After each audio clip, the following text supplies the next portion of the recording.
All right, what is up, ladies and gentlemen? Welcome back to another episode of the Hook It podcast. Thank you to everybody out there again for stopping by and checking out this episode. It is a crazy one. I want to say thanks as well to Emyr Davies for being so honest and open throughout this entire podcast.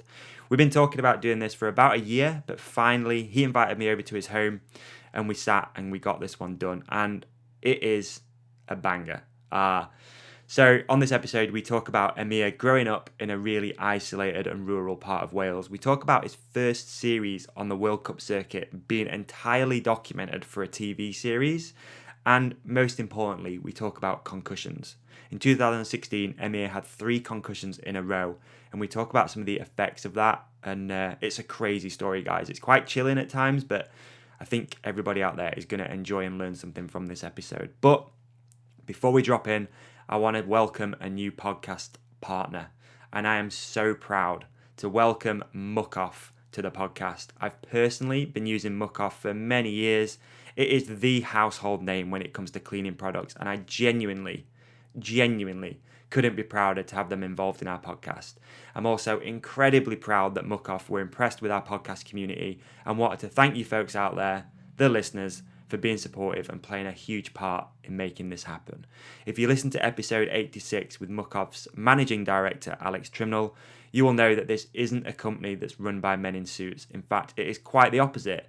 It's a family-run business that when it comes to product development, there is no company better than Muc-Off. They make the most innovative care products around to keep you and your toys running at their maximum and making them look like new when you're done. To welcome Muc-Off to the podcast, we have set up a exclusive discount code for podcast listeners. So if you want to stock up on cleaning and maintenance products for winter, or there's a Muc-Off product you want to try, head over to mucoff.com, muc-off.com, and use the code HKT15. That's HKT15, which will knock you 15% off the entire website. Most items are included, but there is a link to the T&Cs in the show description. But if you do want to help the podcast and help support keeping things like this happening, do us a favor and utilize the discount code. It goes a hell of a long way. We are also brought to you by Works and their Hydro Shot pressure washer. We've all been there, lugging around a huge petrol jet wash, pathetically trying to clean your bike at the end of a ride with half a bottle of Evian, or even worse, loading a filthy bike into the back of your car or van. The HydroShot eliminates all of this. It runs on a PowerShare battery and draws fresh water from any source, i.e. buckets, ponds, bottles, rivers. Perfect for if you're at the track at the end of a ride and you just want to get your pride and joy cleaned up, ready to go home. The rotating head allows switching from mist through to pulsating sprayer capable of eliminating caked on dirt, and there are countless applications for the HydroShot around the home and on the go. What doesn't need to be cleaned? Cars, bikes, clothing, pets, family members, patios, windows, gutters and outdoor furniture. Everything needs to be clean. What's also cool is HydroShot includes the 20-volt PowerShare battery that you can use to power all of the other Works 20-volt tools too. Share the batteries, save money, save the planet. Simple as that. In the meantime, if you want to have a look at a Works HydroShot, you can head to a selected retailer, which includes Amazon, Argos, Halfords, Toolstation, and their official eBay store, or head to works-europe.com. Last but not least, we are brought to you by the amazing human beings over at saxunderwear.com. Don't forget, folks, Christmas is coming shortly. It's less than a month away. So lock in those gifts and don't be that family member that is giving out disappointing presents. It makes Christmas dinner super awkward. Trust me, I've been there. My mum didn't want an e-bike for a birthday recently, and now I've got to try and sell the damn thing.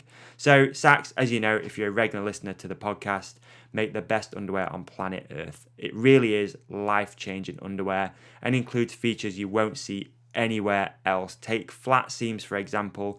No more chafe, anti-roll waistbands so it doesn't dig in your overhang after you've eaten your Christmas dinner, moisture wicking capability, and of course the patented ballpark pouch. Get your friends and family something special this year, guys. Sax underwear available from your local outdoor, bike, skate, snow and fashion retailer.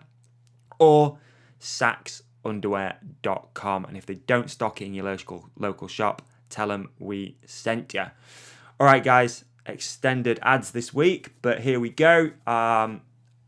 Before we get into this episode, we usually do a Sax underwear giveaway. I'm going to skip that this week. We're going to do a double giveaway on the next episode, just because this is a super long podcast. And I also did promise people out there on social media to drop an exclusive Zeb track. But again, we're going to roll that over to the next episode, just because this one is super long. And I want to be mindful of your guys' time. So we've got exclusive Zeb music, double giveaway on the next episode.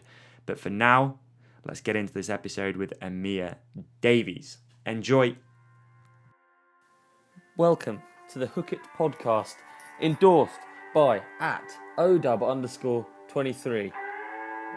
Add me, tag me. Follow me. Please follow me.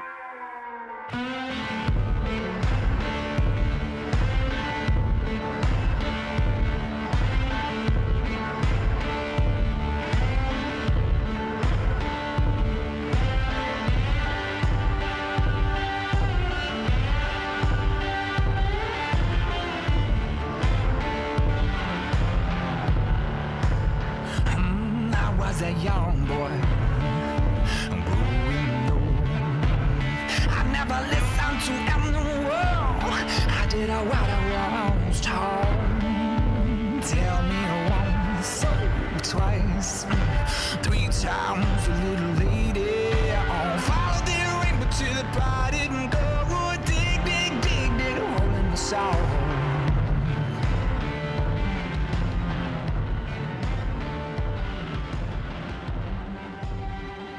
So, let's do an intro, man. We've been meaning to do this for a while. Yeah. Haven't we? We had like quite a... We've had a few phone calls, haven't we? A few phone calls, quite a deep one a while ago, which I do remember. Yeah. And we met here at the Framed open evening. Give a shout out to those guys, because they're rad, and I've been here visiting them today.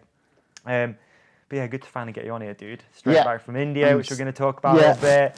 There's quite a lot of stuff to get into, I think. Oh, I've got so much to talk about. I don't know. Yeah. For people who don't maybe know you, though, brief synopsis of what you do. My name's Emyr Davies. I am Welsh first language from North Wales. Mountain biker, true and true. Obviously on this podcast, Well, some aren't these days. No. I've just been for a run, so anyway.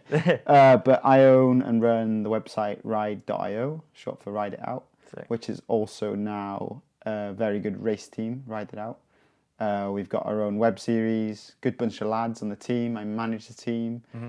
I race elite enduro and downhill, have done for the last long time, 10 years maybe. Really? How old are you? 29 now. Oh yeah. Okay. Cracking on, Wow. Somehow only ever broke my finger, but I used to crash so much. Really?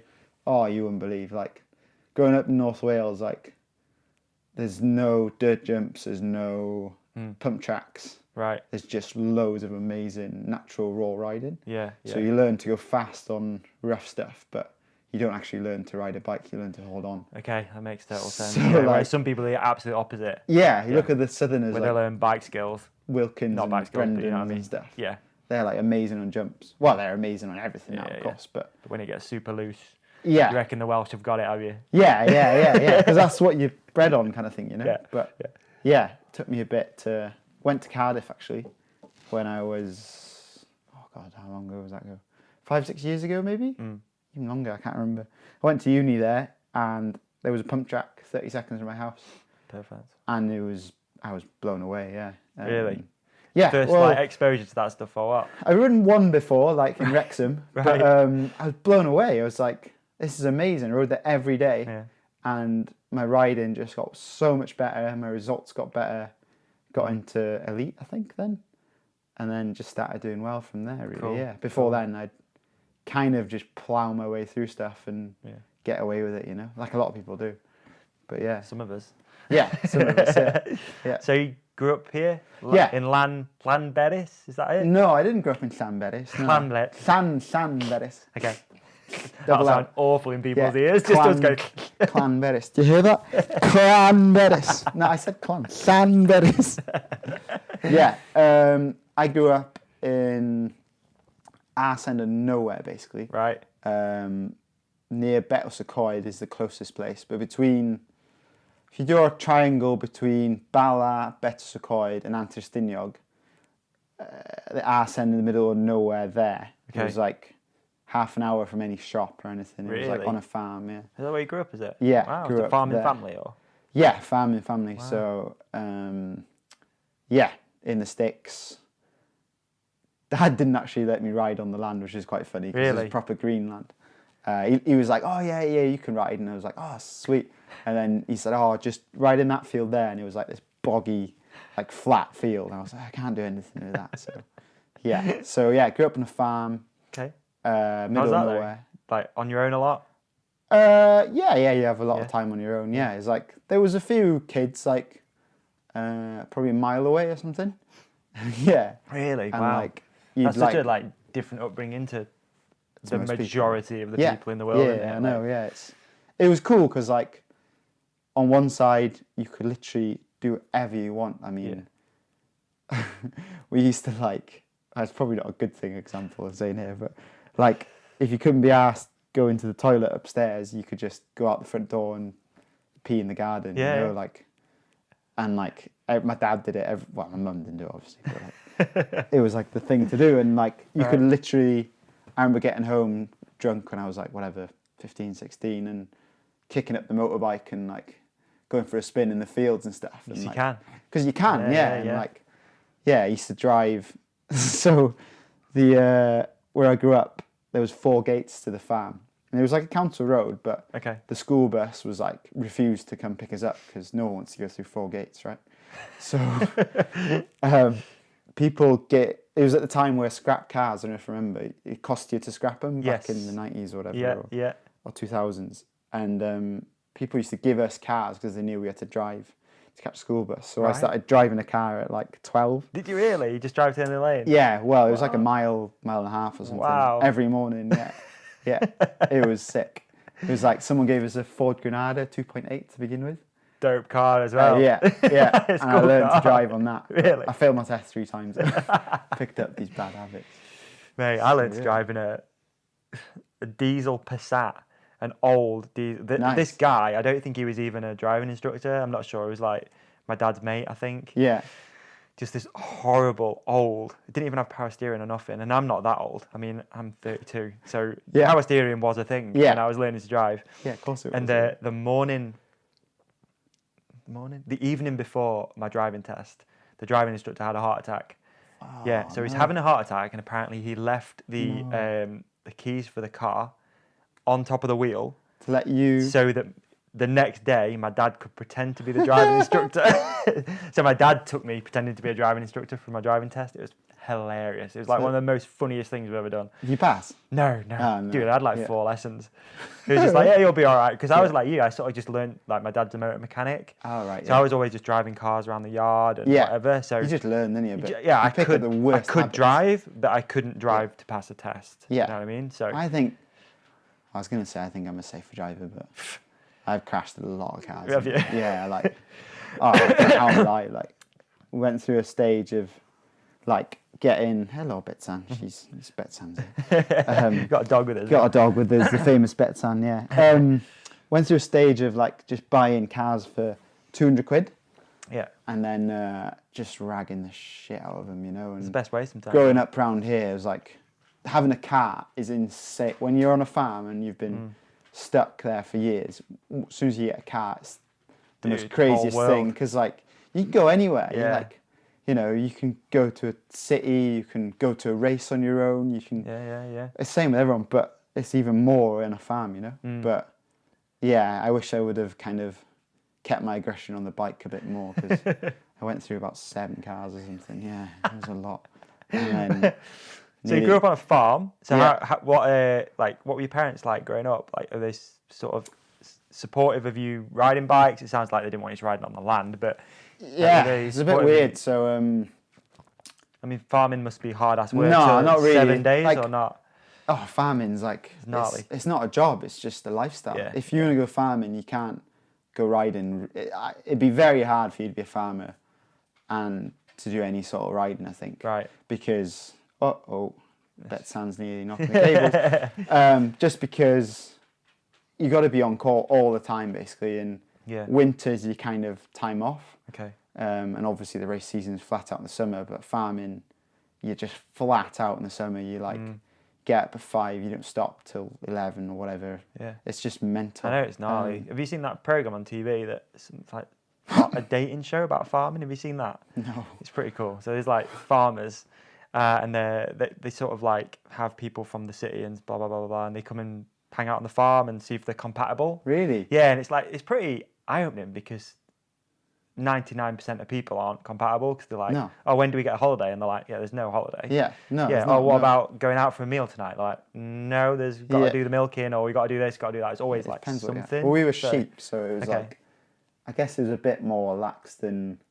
the milking. Milking's pretty insane. It's like you got it 5 and then, but then milking they get it. You probably might be able to ride if you milked because you get in the middle of the day off. Right. So you could bang out riding the day and then you got milk in the evening, but it's probably not like that. But yeah, sheep farming's very. We used to just do crazy work and then just try and do maybe 2 days work in one sometimes. So sometimes you'd get maybe a day off here and there. But, Right. But yeah, Dad wasn't into riding like at all. To begin with, he was a bit curious, and then I remember, like what was it? We went to how we got into riding. Basically, was I used to have BMX like everyone does when they're a kid, and you used to just put planks of wood and that the classic story of everyone does and nail yourself and have loads of fun. Yeah. And then there was a mountain biking day in school, like where you could borrow a bike for free, and like the school was close to the trails, the mountain bike trails, right? The Marion trails, like real old school trail, yeah. And I borrowed this bike and I flipping loved it. And I was like, this is amazing. I had like 4 punctures and smashed a mech, and the guy borrowing the bike for free for the school, he was well pissed off with me. It's like because I smashed his bike, but he became a boss after, so he was all right. Okay, fair. So I got into that, and I was like, I really want a bike, and then bought this X-Hire bike off the same guy, and then it was crap. It was like a Marin something Hawk Hill maybe. Okay, they still make the Hawk Hill, I think, as well. Do they? I think so. Yeah, it was a decent frame. They like, seem it's to strong. always have it didn't snap. So. Same bike models throughout the year. But you know when you like get into riding and you want to get a dirt gym bike or like a lower frame. Yeah. Mum made me get like a bigger size up for myself to make me grow into it. Okay. I was like, I couldn't argue because I think it was half a Christmas present and half of I had to earn. And then I got proper into it, and then I remember buying like a set of Z1 bombers from the bike show. Sick. My dad went nuts at me. He was like, you spent 120 quid on a bike part. It's not even a bike and all this stuff. And we fell out a bit about it actually because he was like, kind of like trying to like, when are you going to stop this biking and kind of get a job? How old are and you start around this sort of time? 14 probably or something. Right. Nah, less, 13 maybe. Okay. Yeah, but I think not having the support was probably well, I don't want to say it's the best thing happened, but it was really cool in terms of looking back at it now because I literally just had loads of jobs, worked all the time, rode when I could, and it taught me like kind of work ethic, if you know what I mean. Yeah. Like you've got to work for it if you want it. Whereas I remember being furious at the races because all these rich kids were there. They'd have all the gear, and I was there. I went from that Hill thing to an Orange Patriot. Okay. But it had like a cable disc. I managed to get a hydraulic for the front, and I was wearing like gold shoes and tracky bottoms, and the first race it was at Kersos, and it was like a national in 05, 04. That was your first maybe. one, really? That was the first one. Right. I had no idea what it was. We turned up. Who's we? Like some friends? My dad took me to that one, to be fair. Cool. Fair play to him. Yeah. And we turned up at 1 o'clock thinking, not really knowing about practice and stuff, And I was like, oh, there's an uplift. This is awesome. And then ragged my way down. And I remember seeing, there was like these big jumps, like a triple there then. I remember seeing this dude with hair to his ass. sending this triple like amazingly, and I was just like, oh my God, couldn't even clear the doubles. Because back then, like I said, we didn't have any jumps. Yeah, yeah. I was like, how am I going to do this? And then someone said to me, oh, that's Alex Bond, that is, he's in your category, because he was like novice, and I was just like, oh my God. Rude awakening. Yeah, but it's funny because like a few years after that, like I was like best mates with Bondy, and we did a lot together, you know? Yeah, yeah. So anyway, yeah, where was I? First experience racing, Kez yeah. I can't remember what I did shit. Yeah. But Dad took me to that, and then didn't take me to any of the races. Was your dad into it, that. do you remember? Nah. Was he not? Nah. Okay. Not really. What about now? Nah, he's not Really? into it, no. Right. He takes an interest. Yeah. But it's like, farming's his thing, you know? He's still it's farming? Like, he's flat out, yeah. Really? Wow. He's like, loves it. He's like, Mum and Dad split up when I was like 6 or 7. Mm-hmm. So I've now got another little sister, which is 1, which is really cool on my dad's side, and 2 younger brothers, which how old are they? 14 and 10 or 11. Okay. And like. So you were a lonely child growing up? No, I had an older brother as well. Okay, got an older brother. Which he started riding, but then I don't know why he stopped. Actually, I've never really thought about that. I think he got into cars and girls, as most people do. Yeah. But he never raced. Oh, right. No, he never did that. Yeah, a lot of people get into mountain biking through their older brother, it seems. Yeah, he got me into it initially. And then they stop. Then it he seems stopped, like a running thing. Yeah, it's weird, isn't it? Yeah, the older brother stops and the younger one gets real good. But it's always like, I think my older brother probably could have been a better rider than me. I think older brothers have a better mindset to be a better rider. If you look at like Dan Atherton, he's amazing bike rider. Yeah. But I think the younger brother usually has the cockiness or the arrogance or the confidence to do well, and they're always trying to beat the bigger brother. Yeah, and they get you get a head start in life learning because you've got your older brother, you know. That's true. Pass down parts as well. Yeah, all that stuff. Yeah, for sure. Yeah. So then started racing, and what did we used to do? I was lucky because I had one of my best mates started riding with me, and his dad was mega into it. Right. Like, it was sick. It was when racing was amazing. It was like, you'd go to Midland Super Series called then, Pierce Cycles now. Pierce, yeah. Did you ever do any of those races back then? No, a lot of my friends did. You see, I kind of missed out on the downhill stuff because I was off doing my own thing with the motocross stuff. That was my you were proper into motor Yeah, back that was then, my were you? upbringing, yeah. Right, and around that, time of years you're talking about, 06 maybe. Yeah, around 05, then. 06, 04. Yeah, I'd moved already. I was living in America anyway on my own. Wow. So, yeah, which is crazy. But yeah, I didn't really do that. I've only ever done 2 downhill races in my entire life. Really? Yeah. Oh, mate, they were one sick in Australia and one in New Zealand. They're the only 2 I've ever done. They're kind of similar still, though. Right. Because back then, the Midland Series, it was like, no one trained, like, really, and no one, like, you know, people took it seriously, the top boys, their lines, and we used to love looking at lines and trying to go fast and stuff. But it was more about going to a race to see your mates. Yeah. And every Saturday night there'd be a massive bonfire, and there'd always be people getting pissed at the bonfire, and it was always a party. Sometimes it finished at 12. Sometimes it was up to like 4, 5 in the morning. Sometimes and like that's my mate's the thing, dad. Like, the community of the racing is more appealing. Right? Because it was less serious. It was like more of a fun thing. Because back then you didn't have uplift centres. The only place you'd get an uplift was at a race. So you'd want to go to as many races as you can to get an uplift to get better, if you know what I mean. Yeah. Makes sense, for sure. So you're doing that with a friend and his dad? Yeah, shout out sick, to dude. Glyn and Hughes Griffiths. Yeah, okay. He was loving it. He was like the old race dad. Yeah, it was amazing. I remember one night, what was it, Bala maybe, national champs? 06, 05? I can't remember, but I remember he was like such a legend, this guy, right? He was like, right, racing, people got pits, let's get some pits. So he ordered this wedding marquee. It was like a 28-foot marquee, like long like that. And it was just me and my mate. We didn't have any tools or anything. And we were in this massive marquee. And I remember him, like, he had a few bevies with Buds, the guy who runs Anterstiniog now. Okay. It was him, Buds, and this guy called Di Jones, this guy from Llanberis over there. And they were all the kind of cronies, and I think Steve Parr was involved as well. Right. Duracell Dave, which was Dave Pearce, we used to call him. Okay. They'd all get pissed, and it was such a laugh. I used to go to bed a bit earlier. I remember he came back to this big tent, and he was just like on his knees like that, and my mate was like, Dad, go to sleep, we've got a race in the morning. He was like, I can't, and he just like was just upright like that, and he couldn't like put himself down to sleep, if you know what I mean? Yeah.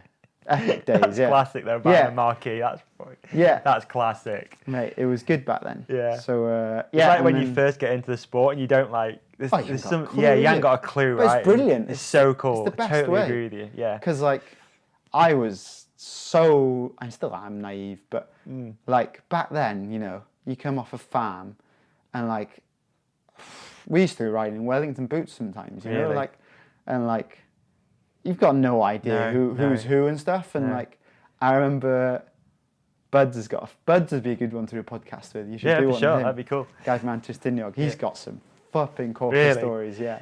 But he was same as us, like quite naive, and being Welsh and especially first language Welsh, it's quite a tight knit community of culture. And if you find someone else who speaks Welsh, like, because language is way more than words, right? It's like a big cultural thing. Yeah. You have that connection. So, you kind of click and you just stay in your little cliques when you're growing up, you know, of Welsh. And like, when you say like first language, do you do English at school, or is it all fully Welsh speaking? You do Welsh speaking, and I didn't speak English until I was maybe 7 or something. Really? Yeah, probably. Oh, shit. Yeah. Wow. You pick it off the television and stuff. Yeah. But not properly. Like, I used to speak like this very much. And really? Some of my friends still speak like this now.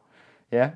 Wow. But racing has developed me a lot as a person, I guess, because you meet a lot of people and you see the world. Like, I've got mates from school who are like, literally, they still live in the same little town and they still work on whatever they work, like a farm or a welding job. Yeah.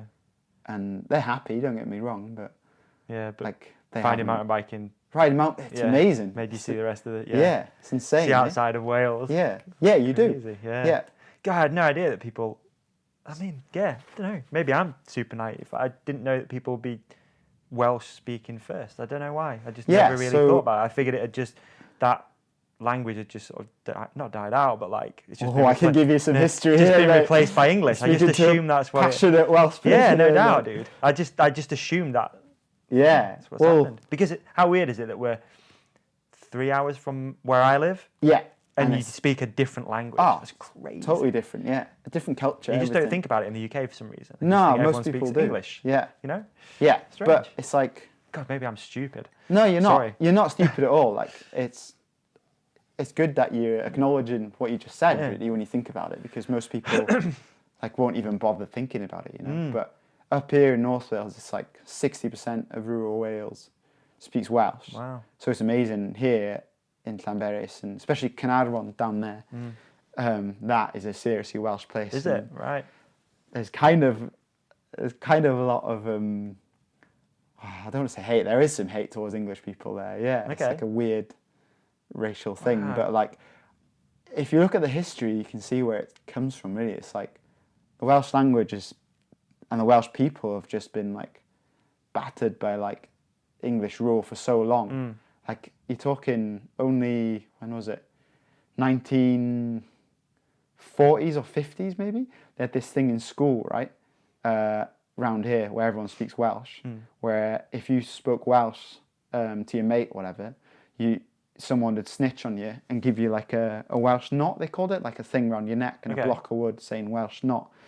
And then if you were with that at the end of the day around your neck, you'd get a caning. No way. Yeah. Really? And the only way for you to get it off was to hear someone else speaking Welsh and snitch on them. Just pass it over. And then they'd get it. And whoever get it in, they'd get a beating. So, you know. And was that just trying to eliminate the language? Yeah, trying to kill the language because Welsh, well, it goes all the way back to, you look at all the castles here, they're like English castles, trying to rule the Welsh land. And you could go back to any, really. You look at Scotland with England and Northern Ireland, it's all like that. But so that's been passed on for years and generations, that kind of that, you know, I don't know what the word is, my English language is not good for, like, I don't want to say hate, but kind of, you're kind of wary of English people sometimes. Right. Because, if you look at cultures around the world, English people are really confident, or British, I should say, are really confident people. But the Welsh people, this is what I'm going to talk to you about after, actually. We can talk about it now. Yeah, that's it. Welsh people in general, especially first language Welsh people, we're really not very confident in bragging in ourselves, and we won't ever, it's a thing, like, you won't ever say, I'm fucking amazing at this, I'll beat you at that. You know, you're very just reserved and quite quiet, and like, you let your whatever do the talking, riding or whatever do the talking, you know. Yeah. And I think it's something... That's just a cultural thing. That's a cultural thing, but I think it's come from that English thing of ruling, because there was something, I can't remember Welsh history, but that Welsh people were shamed on for being like, I think it was a pretty wild place back in the day, like not much rule, and, you know, I don't even know if there was like that much religion here before England bought it here and stuff. Okay. So then that was a shameful thing that they were, you know, having sex out of marriage or whatever. Right. I might be chatting out my ass here, but this is kind of what my interpretation of this is. It's fine. Dude, no clue. So that shame's been passed on, so we don't ever like to brag, really, if you know what I mean. Definitely the Welsh demeanour. Demeanour, that's the word, yeah. Dude, check us out. Yeah. The Welsh demeanour is very reserved, it's very quiet. Yeah. Almost like a Zen-like, I don't know, Yeah. it's very different. Yeah, like you say, to different. an English sort of Yeah. way of being, and just... I think mountain biking's changed me a bit. Right, because that's brought you out. Because it's brought me out, Right, okay. The Midland Super Series is... So if like some if some of like you know, some of your mates don't like bragging or anything, how do you...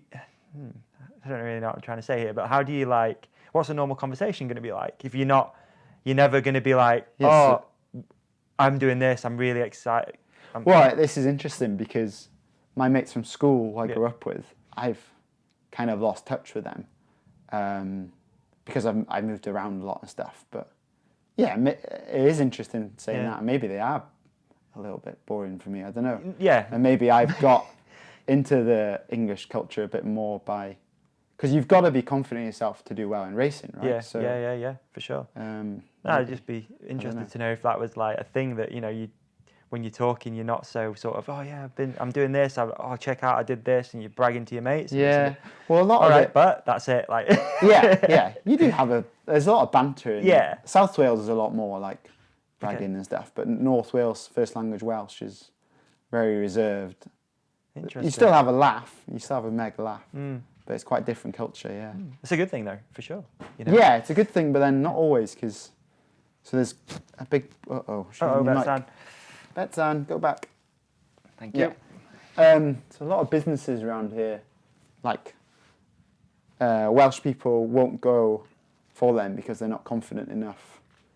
Or they're not sure of it or whatever. So quite often, a lot of English people with more money will come in and buy businesses and starting up. Right. So the local people always get left behind, kind of thing. Okay. So maybe that's where the resentment for English people comes from. Yeah, maybe. I don't hate English people. Like, I've got a lot of English friends. Yeah. And it's not English people. It's the classic. You probably hate him as well. It's the classic footballer, lager out. Yeah. Let's get drunk or let's smash things up, and hooligan.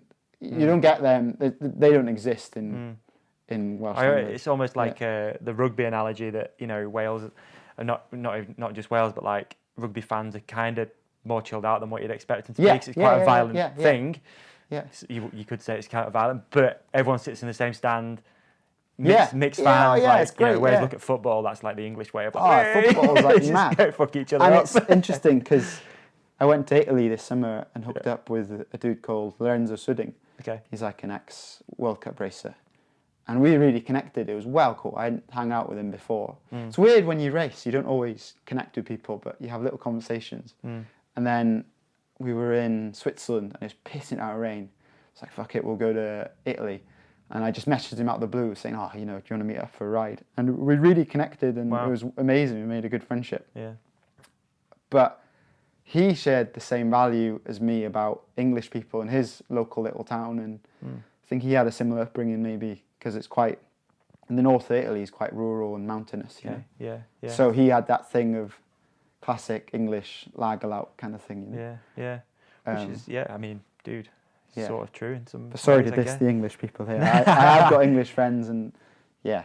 No, it's interesting though that's, like you said, it's a cultural thing coming from Wales and how you perceive English people, you know, even though we're so close. It's strange, and it's interesting how mountain biking, because I grew up thinking that English people are all assholes really, because like small village, you get all around the world. I guess you could relate it to like Alabama in America or whatever, you know, hillbilly kind of thing. But mountain biking has taught me that, you know, it's not all like that, and I still try and tell people at home that not everyone, but some people who are kind of against English people, that almost educate them, I suppose. That's crazy. Really interesting. I had no clue.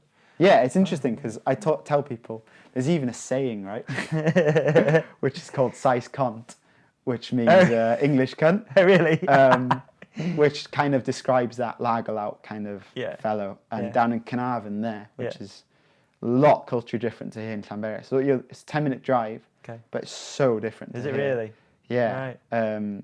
The people there are very fierce and anti-English, and no way. Whereas Llanberis it's a cool town, man. It's like it is. I love it here. Yeah, it's real cool. You've got lots of climbers, mountain bikers, hippies, local Welsh people, people like me, people working in the TV industry. There's a lot of people who are free in the week to do stuff. Cool. Not 9 to 5, and it's quite a small place, but it's so, you know, you're bottom of Snowdon, so there's so much going on. Such a nice area. For people that haven't seen or know about Snowdon, just Google check it out. Yeah, it's a beautiful place. This is. I always enjoy coming over here, to be honest. Yeah, come for a ride next time. Next time, some time, for sure, 100%. Yeah. When did this mountain bike thing then start getting a bit more serious? Oh, when did it? Or did it ever? Did it ever? Didn't it? Yeah, I don't know. That's the good point. Probably. So, as soon as I started racing, really. Right. I'm a really competitive person. Always have been, like board games and stuff, like all that stuff. So yeah, as soon as I did that first race, I was just like hooked on it, and that was like the end of 2004 season. That first race I did, so I had the whole winter then to get my act together, get a good bike. I say a good bike, it was a terrible bike. It was like a Scott, better. Yeah. I bought a Scott Voltage, I think. Okay. Was it a Voltage? The downhill bike? High octane one. High octane, okay. But I made a mistake and bought the freeride one, not knowing the difference. Okay. Which is like a short travel one. But I still ragged the crap out of it. But I loved it. Yeah, so then took racing a bit more seriously. Sorry, Betsan's here. It's alright. Chilling. What happened then that year? I can't even remember. Did Pierce all that year. That's quite funny actually, because I remember being torn between, I used to be an avid Young Farmers participant. Okay. Like Young Farmers Club. Right. Which I love. So you go drinking in it? Yeah, pretty much. Yeah. Like, it appealed to me because, like, I guess, like, a bit of a wild character, I suppose, that I like doing wild stuff and adrenaline and stuff. And underage drinking is, like... wild as it gets, right? Yeah, and, like, when you're in the sticks, middle of nowhere, like... Is that... I guess that's the issue as well, is because you're in the sticks. You got nothing to do, yeah. What else is there to do? Yeah. Yeah, like, I used to love, like, going to the Young Farmers, and we were 14 when we were going out drinking. Really? It's really... kind of bad really, but it was weird. I went 14, did a few years of drinking. I was torn between mountain biking and drinking, and there's the Young Farmers North Wales Championships, whatever you call it. It's like you have loads of competition, and I was so torn between doing that and a Pier Cycles race or a Midlands race at the time. And the one year I did the Young Farmers one, and I had so much shit off my biking mates, I remember. But I got what was it? I won some title. They used to have like Hestein bales, like big bales, and put a pole across and ferried it, and you had a pillow, and you used to fight like a pillow, and whoever get knocked into the water, I won that. So I had that North Wales title. So anyway, I stopped that, and then started taking it seriously. Worked my ass off to get more bikes. Yeah. What were you working as? What sort of jobs you had? Anything. It was like literally washing up dishes in the local pub. Yeah. You working on the farm as well then, or?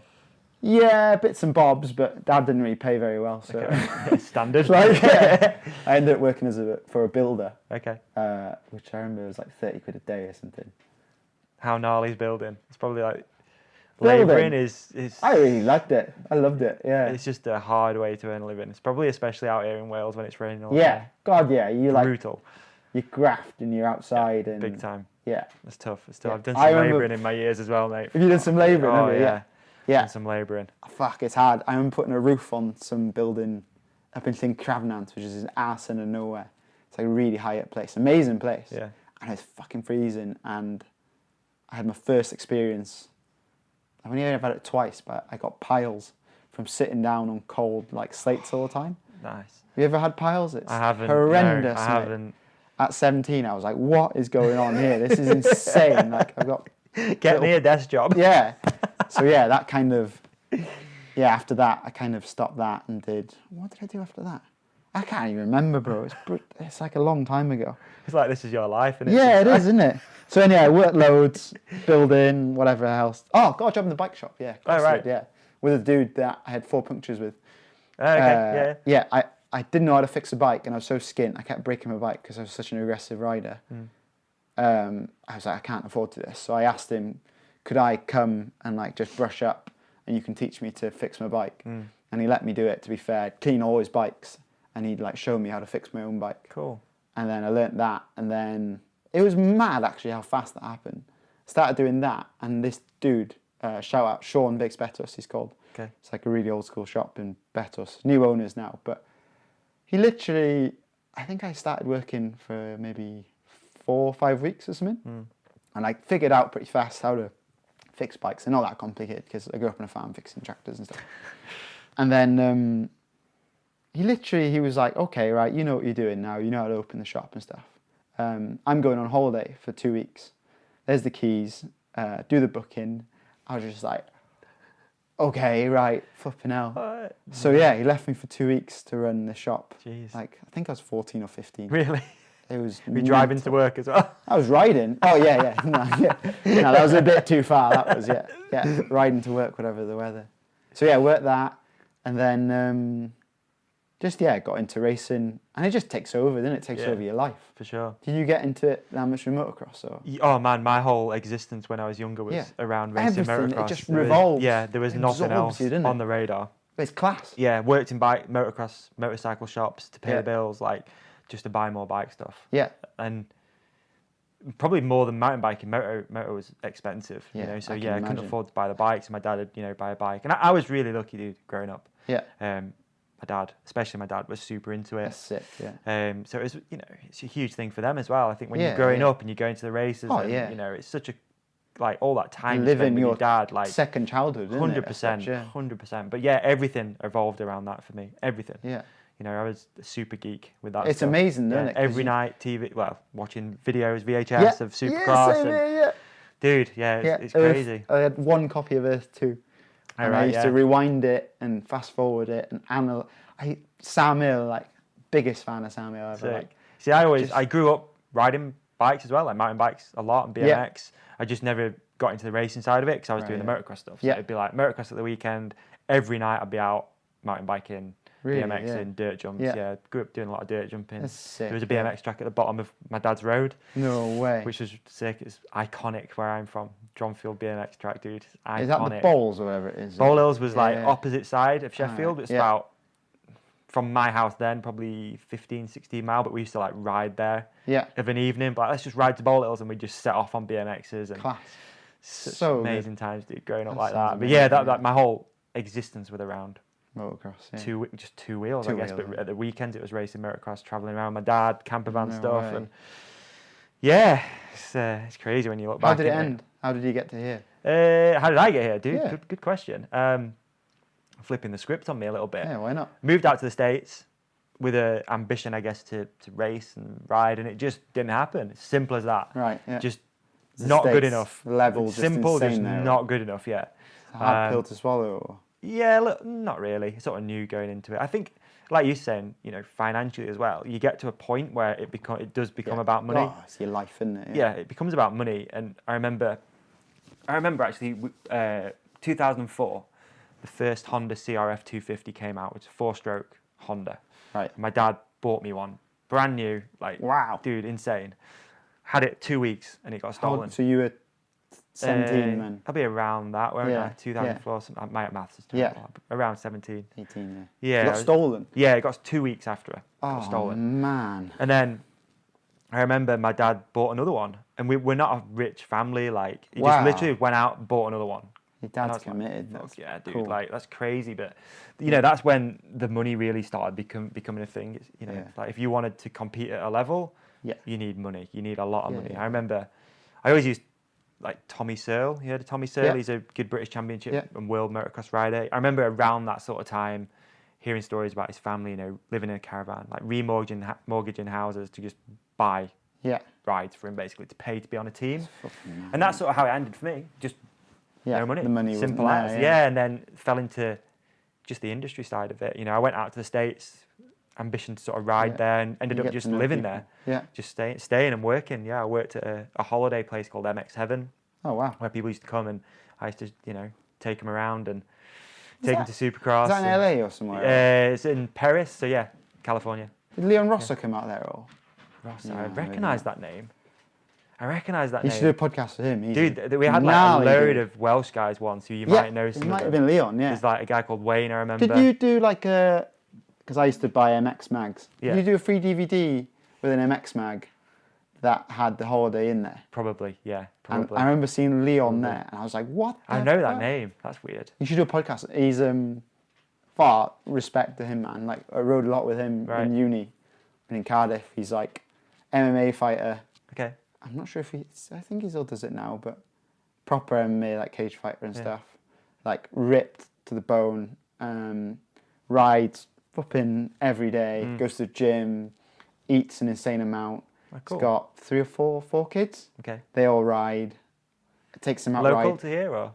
Oh, Cardiff's like, is it? Well, he's like South Wales. Where is he? Rhondda Valley. Right. So proper tight knit community. Like his grandmum lives across the road. Is it's really cool. Yeah. Cool dude, and like respect to him. Like I don't know how he gets time. Some people. Some people have just got so much energy, and like you see him on Instagram, and you're like, how the hell is he doing that? You're like he's skate park, then he's out road riding, and then he's like boxing, and then like grappling, and then to the gym, and then. Amazing how much time you've got though when you don't have a 9 to 5. Yeah, but he plasters as well. Oh right, he runs a Jesus plastering Christ! company. Right, wow.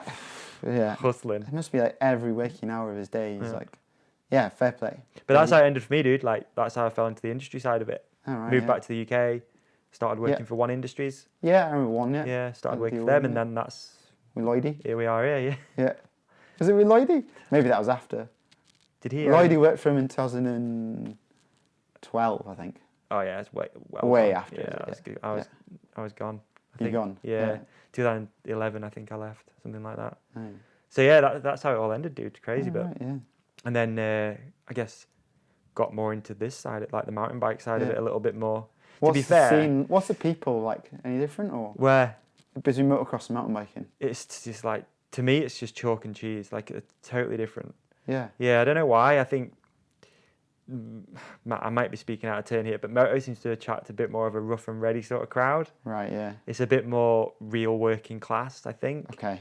I don't know why. I don't know if it's the engine. Football hooligans. It's just different. I mean... Size cunt. Yeah, size cunt. It's just different. And I remember getting into the mountain bike industry after working in the motocross industry, and it just being super professional and like... Really, yeah, just really different. Yeah. I think that's the best way of describing it. It's just different. I mean, yeah, I guess it is, isn't it? Like, you got a big engine and...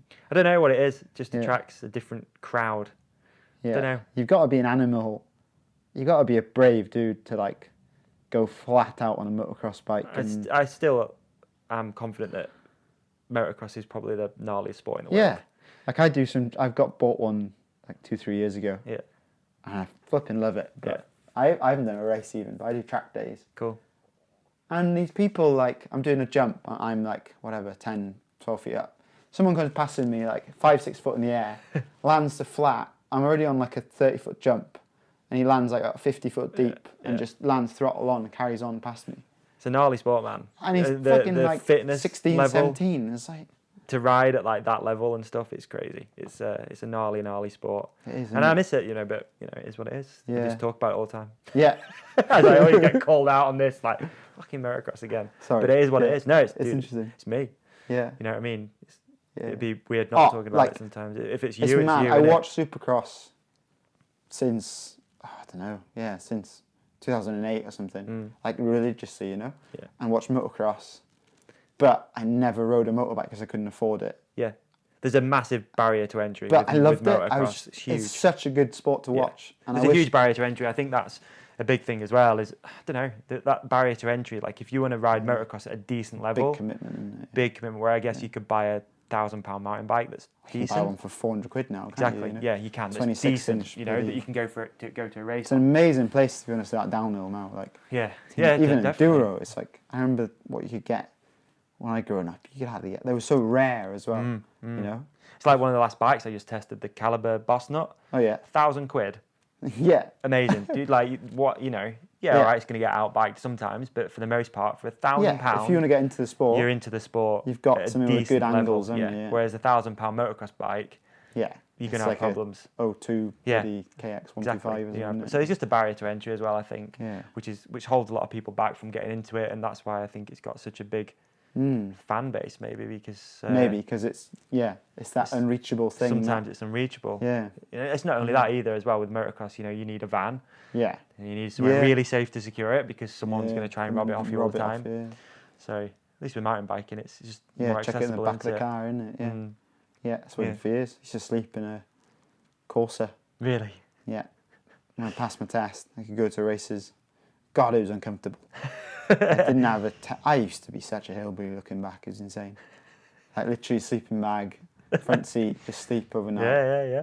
And that was like, I progressed really fast somehow. And looking back at it now, what I've learned over the years with training and stuff, I don't know how I got to where I was with the stuff I used to do. Like, I had no idea what to eat, didn't do any training.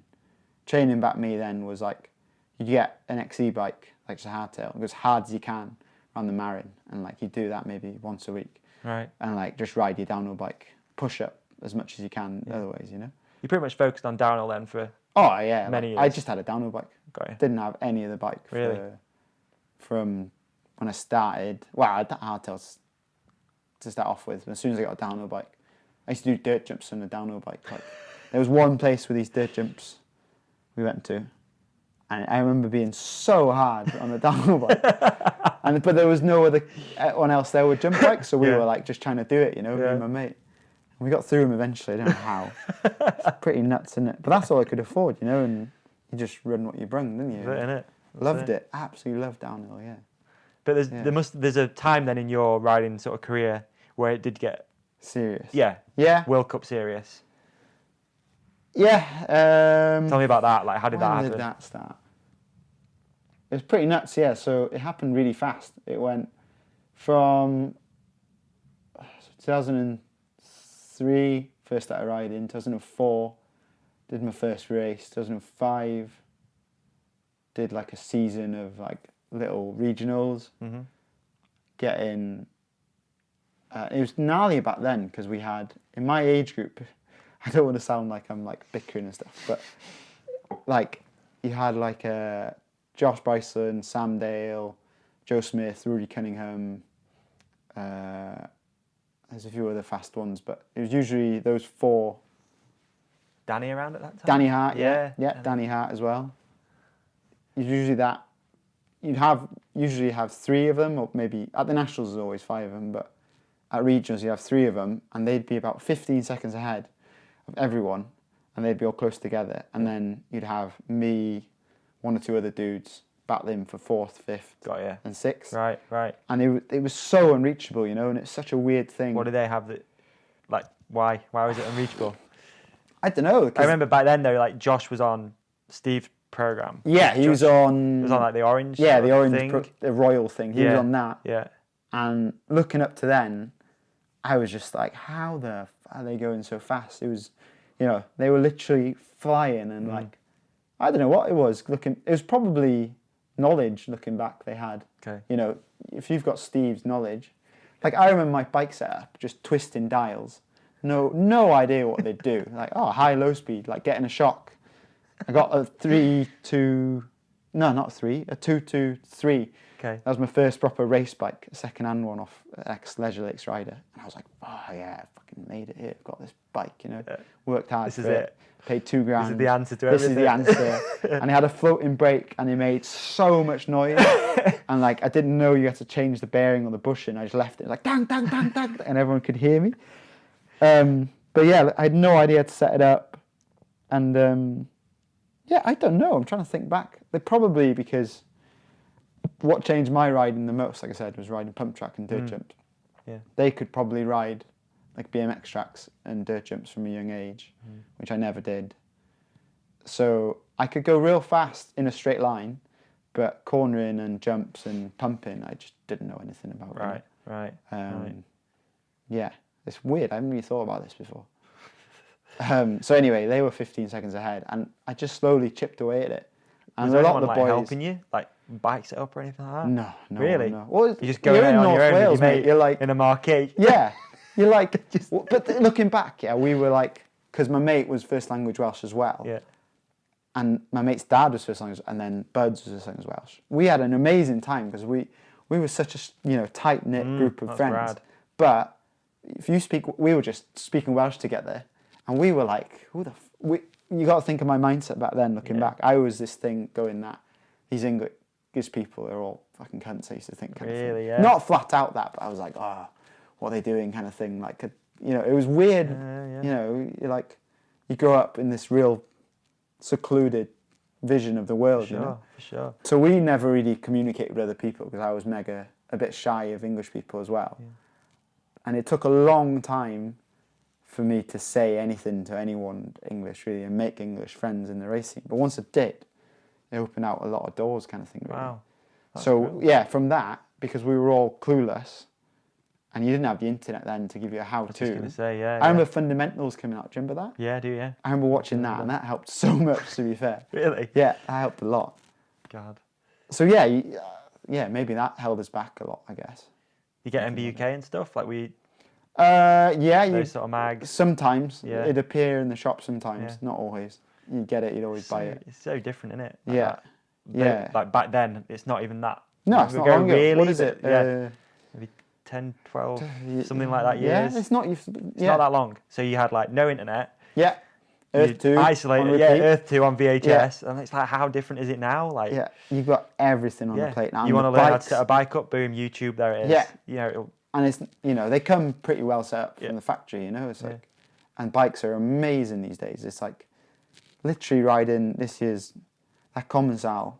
Have you ridden one yet? No, I haven't actually. Honest to God, mate, I'm kind of almost disappointed that the bikes are so good because it's changed the sport so much from like what I kind of grew up liking, because now the bikes are so good. There's not much point in doing any wild lines anymore because you just end up wasting time like you used to be, 26-inch wheels. It was a lot slower speed of a race, and the tracks were way more technically hard because the bikes were shitter. So if you slowed up and set up on a high line, you'd be rewarded so much for it because you'd carry way better extra speed over. But now, like, you plough a main line, and if it's rough as shit or horrible, you pretty much know your bike's going to grip pretty well on whatever it is. So that high line, there's no point in doing it anymore. So everyone can kind of go fast in that same line, and the sport, I feel, has turned a lot less about skill. Well, no, not a lot less about skill. It's a different type of skill. A bit more Formula One. A bit more, that's the line. Yeah. Like don't brake. Yeah. Brake a bit later. Like that sort of thing. It's like so many marginal gains now. Whereas back then, like, I think I loved it more back then because it was so much about how brave you were, or like being creative with a line, or it was more skill based. Like, That's super interesting, actually. I never really thought about it like that. Yeah. That's super interesting. Like that raw side of the sport where, like you say, everyone's on like totally different equipment as well. Yeah. Whereas now it's a bit like, it's hard to buy a bad bike now, innit? Let's be honest. Really hard, It's hard to, like you say, you set look at it up World good. Cups now, like most privateers on a Commensal now, because like, Yeah. I'm sure bike companies will get up to that standard, but they kind of blew the game away a little bit, and they are like, it just plows, man. It's like 29er wheels, like a rearward axle path, 220mm of travel, and like the technology is just bonkers. We're on Olin's, and it just sucks up everything like that. Yeah. And growing up for so long, with being bucked around and stuff, it's scary how fast they go. Like it's hard to do a cutty on them these days, you know? Yeah, because you grip it. Because it's just grip and you fucking turn into a bush with it, you know? Overturning's a big thing on them. Right. Yeah, really. like you end up hitting a turn that hard that you can't get the flop to come back up. Yeah. And I think, yeah. Again, it's just development of the sport, dude, isn't it? That's what it is. It is, yeah. It's cool. It's really cool to see. Yeah. And I did product design in uni. Okay. So is that what you're doing? Cool. Yeah, okay. yeah. Never done a job with it in my life, but I really enjoyed it. Yeah, and like the goal was to do that and get a job in the industry. Right. But racing I was enjoying racing so much, and I started taking it more seriously and started getting good results, really. And I kind of learned from uni. Shout out to uni, to be fair. They gave me a sports scholarship program. Oh wow, really? Yeah, okay. It was awesome. Yeah, it was well funny. It was Cardiff Uni. It was 2010 when I went there. I just won expert category. Yep. Oh no, I didn't win the overall, but I won every race I went to. Okay. But I ended up missing 2 British nationals because I was racing World Cups as well as being an expert. It was weird. Right. And then I went to uni. Not sure, like, do I want to go to uni or carry on racing? But I'd done 2 gap years and I had to go for my grant or something. I ended up getting uni for 800 quid a year was my tuition. Wow. Yeah. Really? Which is insane. That's through yeah. mountain biking, basically, as well, is what you mean? So it's like a sports grant? No. Like, that's because I lived in Wales. Right. And I studied in Wales, and there was this grant back then. And it was only £3,000 back then for uni anyway. Okay, yeah. But then it was 800 quid. But that second year, I delayed it for 2 years. And then by that second year, they were like, you've got to go for it now or you're never going to get it. And then they raised to £9,000. So it was like 800 quid or £9,000. And I was like, I'll go to uni, see what it's like. Got you. Did uni, loved it, but learned off the sports scholarship course how to train. Okay. And I was like, wow, this is amazing. Like going to the gym and like squatting and all that stuff. Yeah, you know? yeah. I kind of went the opposite. Well, and before that, you weren't doing... I was doing nothing. Nothing. Just... Nothing. No stretching. And you'd been to some World Cups and... Yeah, God, yeah. I'd been doing World Cups for quite a few years, yeah. And how... this is interesting then. So how are you funding it? Like what teams... Back then? Yeah. How are you doing it? Just working, mate. And, really? Yeah, like literally, we were... What were we on? So I had a deal... I'll go back a bit, actually. I'll skip forward a bit. So I was working, I just remembered now, 17-year-old, 2005, did my first nationals. 2006 did my first nationals, first year of junior. Didn't get selected for World Champs. I was devastated. I only found out that you could go to World Champs as a junior, like a few weeks before kind of thing. So I was trying to get selected. Yeah. So I didn't get selected. The second year, got on a trade team back then, which is like this like team that you automatically get. You automatically get to enter a World Cup if you're on a trade team back then. It was quite weird. Yeah. I think you still get it now as a junior. Is it still there? I'm not sure. I don't know anyway. Mate, it confuses the hell out of me. It's always bloody... But it was so confusing because back then juniors were in with the men, right? You didn't have a junior category. So to qualify for a World Cup, you had to qualify with the men. Right. I remember my first World Cup was Fort William. Again, no idea what I was doing. Like I remember I pitted with Berg Tech, I think. Okay. With Dave, and then in that van they've got. Yeah, it was fucking awesome. Amazing. I remember putting on a set of grips before my racing, thinking, oh yeah, fresh grips before my racing would be awesome. And then in my racing, my grip started coming off. I hadn't tightened it properly, and it started going like fully out off the bar nearly. And I was like whacking it back in, and it caught a tree, exploded, and carried on going with like half a grip somehow. I got 81st. Back then it was top 80 Top qualifying. 80, yeah. Oh, it was devastating. And then And then, because of my first language Welsh, S4C, which is the Welsh television channel, found out about kind of me doing World Cups and Welsh language, because there's no one else riding if you speak Welsh, you know. Right. And then they wanted to do a little program on me, kind of thing. Wow. So we did like a little pilot episode. This is how I first met my missus. Is it really? Yeah. Wow. The little pilot episode up this track I built in Betos, and there was a mega gnarly tracker, and I was trying to show off going flat out and stuff. And then they loved it, and then it was literally finished Fort William, and then there was Mont Saint Anne, and then Bromont World Cup. Okay. And we were too late for Mont Saint Anne by the time we finished the pilot, but they were like, yeah, we're going to Bromont kind of thing. We'll pay for your flights. Sick. And I can't remember what it was. I think I was that skint, that they offered to pay for a hotel, but I kept the hotel money and just bought a tent and camped out there, because I had I was meant to work that time, and I was already in debt or something mad. So yeah, I camped out there, but Bromont is mega wet and mega humid, like that east part of Canada. Yeah. We were in this tent, pissing rain. Who are you with? With not my missus at the time, Right. but she was like filming it, just me and her. It was Wow. pretty intense, actually. And what was she like about the whole tent situation? Was she in, or? She was loving it, yeah. Really? She All was right like, with it? she was just cool with it. That's Yeah, cool. yeah. She's a cool girl, yeah. She's not a girly girl kind of girl, you know? Yeah. I remember we were cooking on a gas stove and shit, and fuck, it was hard. It was ridiculous. We were like... Dude, these first experience World Cup stories are so good, though.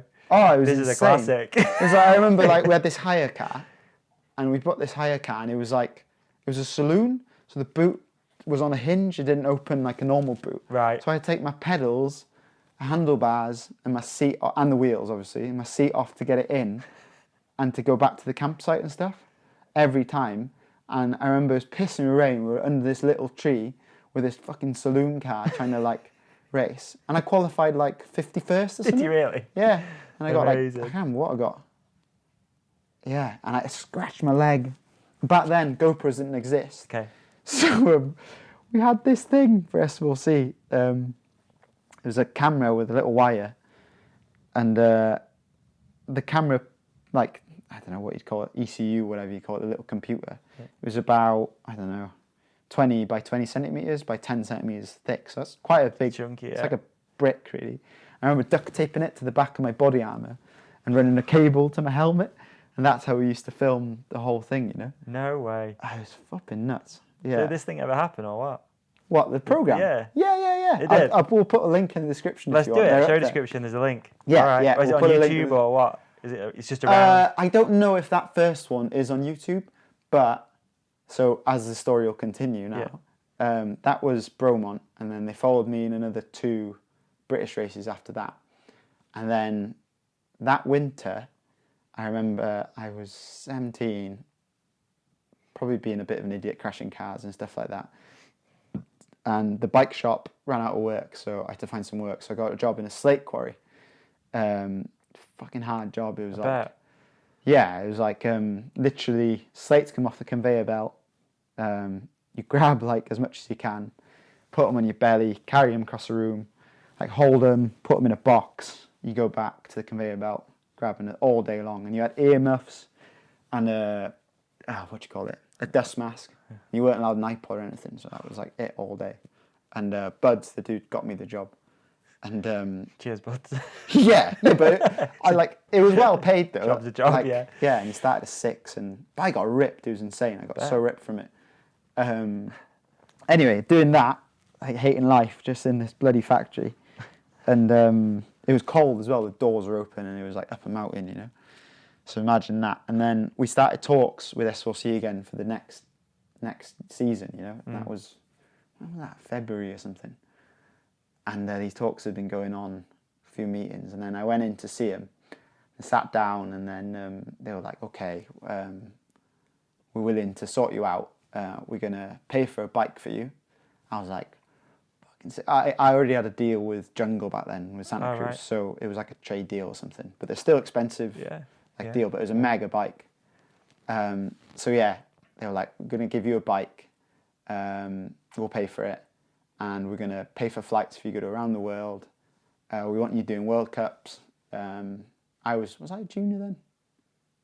That was 2009. So it's first year out of junior. That was, I think. Right.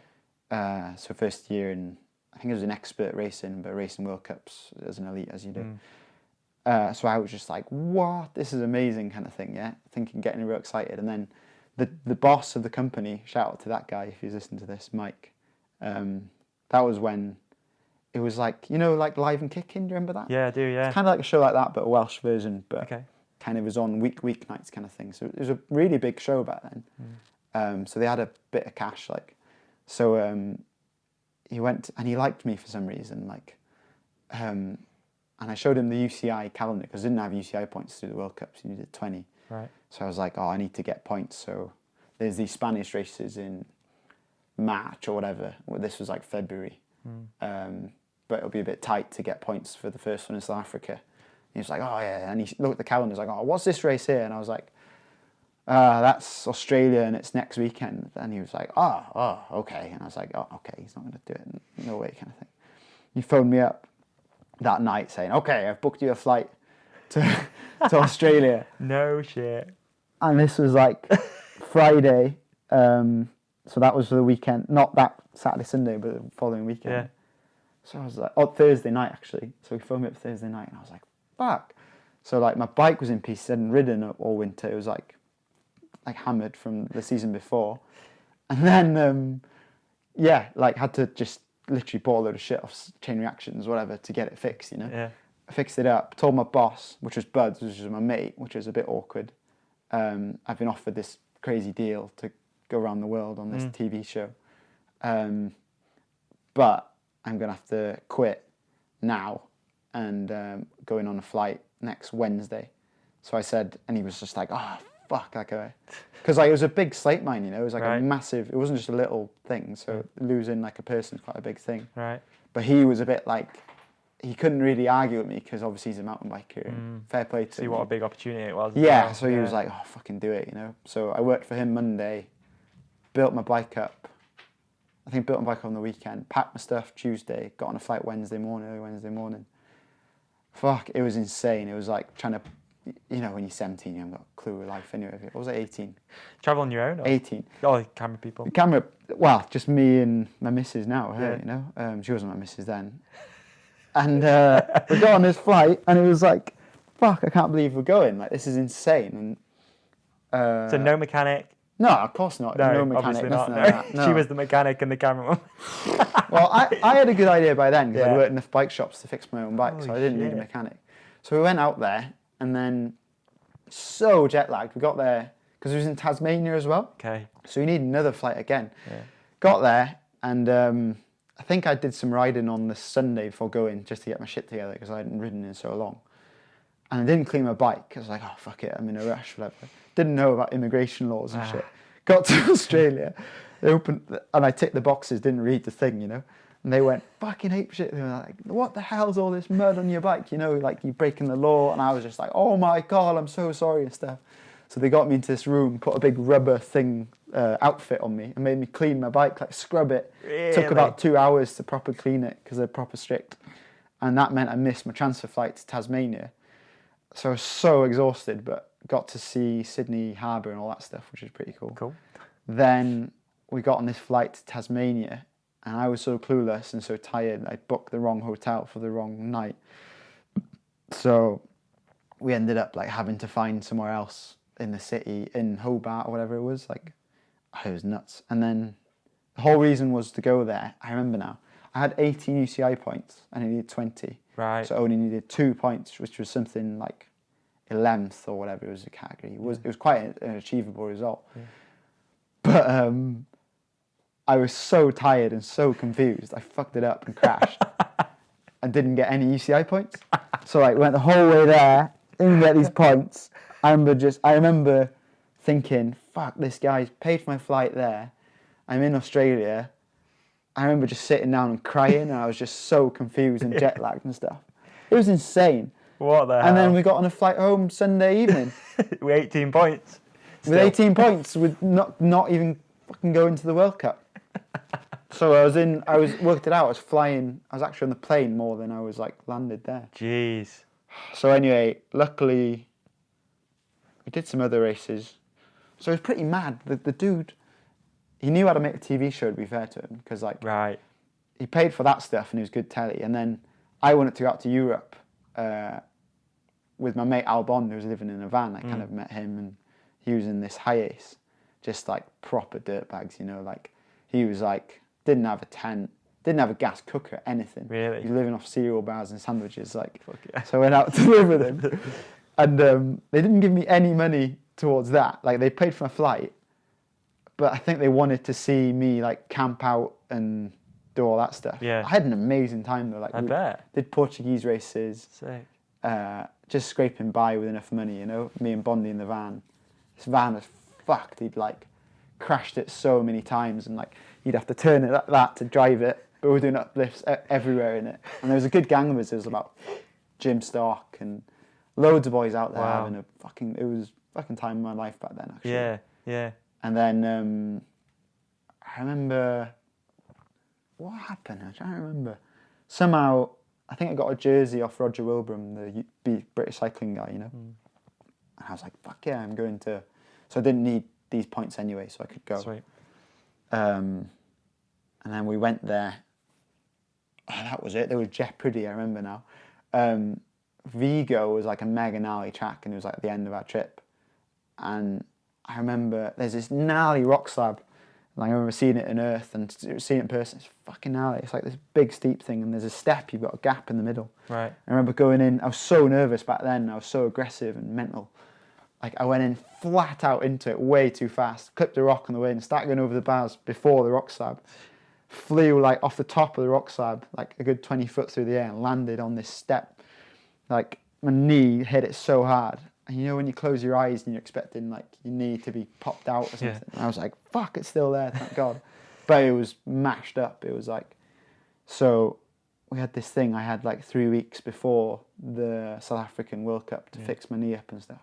Just did loads and all of this was documented then? Yeah. Wow. Yeah, that all this season is on YouTube. Is it? It's all Welsh though. Yeah. But it's subtitled. And when was it aired and stuff? Was it like almost? I think they aired it that winter. I think. Right. It was like a series then. So it was like a series. So it was mad. It was like I've got the DVD here if you want. Wow. We could upload them again. I don't know if they're not there. It was a mad time anyway. So they followed me all that season. Loads of crazy stuff. Got some qualified in South Africa somehow. And then did shit actually the rest of the season. Didn't qualify for another World Cup. Really? Yeah, the pressure just got to my head. Yeah, that must be a bit of a thing as well. Yeah, it was mad because I had this TV show. Yeah, exactly. I felt like I was letting the audience down, and they paid for my bike, and it goes back to that Welsh thing of, not feeling like I deserved it. I felt like very, like fuck, I'm doing imposter syndrome. What's it called? Imposter syndrome, I think it's called. Right, okay. Where you don't feel like you should deserve to be doing what you're doing, and this is imposter syndrome. Like I don't deserve this kind of thing, as I'm not getting the results. Yeah, you start getting your own. Looking back at it, it was a good story, and it was well cool. Like an amazing time. Oh, it was amazing. We went to Canada again for 2 weeks, and that was sick. My mate Gazzy B came out. We had a camper van, and fair play to Mains. Like she did so much. It was like. Because she loved it as well. And really? I think, was she not into mountain biking or anything before then? She not really. She had just a a job bit. Almost. Just like, a job, follow this young lad around. I think she could see that I was struggling and I didn't have any support from my parents. Because my dad wasn't into it because he was like a farming flat out and he wasn't really into it. And then my mum was pregnant with my 2 younger brothers, so she couldn't do anything. Right. So I was kind of left on my own to fend for myself. Yeah. But it made me the person I am, I guess. But so she could see that all these other people having loads of support, and she pushed it a lot, to be fair to her. Yeah. And then I couldn't drive a camper van because I was underage, whatever. So she was driving this fucking massive camper van, trying to film it all, and it was a crazy time. Yeah, it was amazing, like way to meet someone as well. Yeah, really cool. Yeah, and then it's not your standard Tinder story, is it? No, God no. And then what happened after that? The credit crunch happened in 2000. When did that happen? I can't remember. Oh man, credit crunch, jeez. I don't know, they ran out of money anyway, and the company went bust because all that shit happened. It must be 12.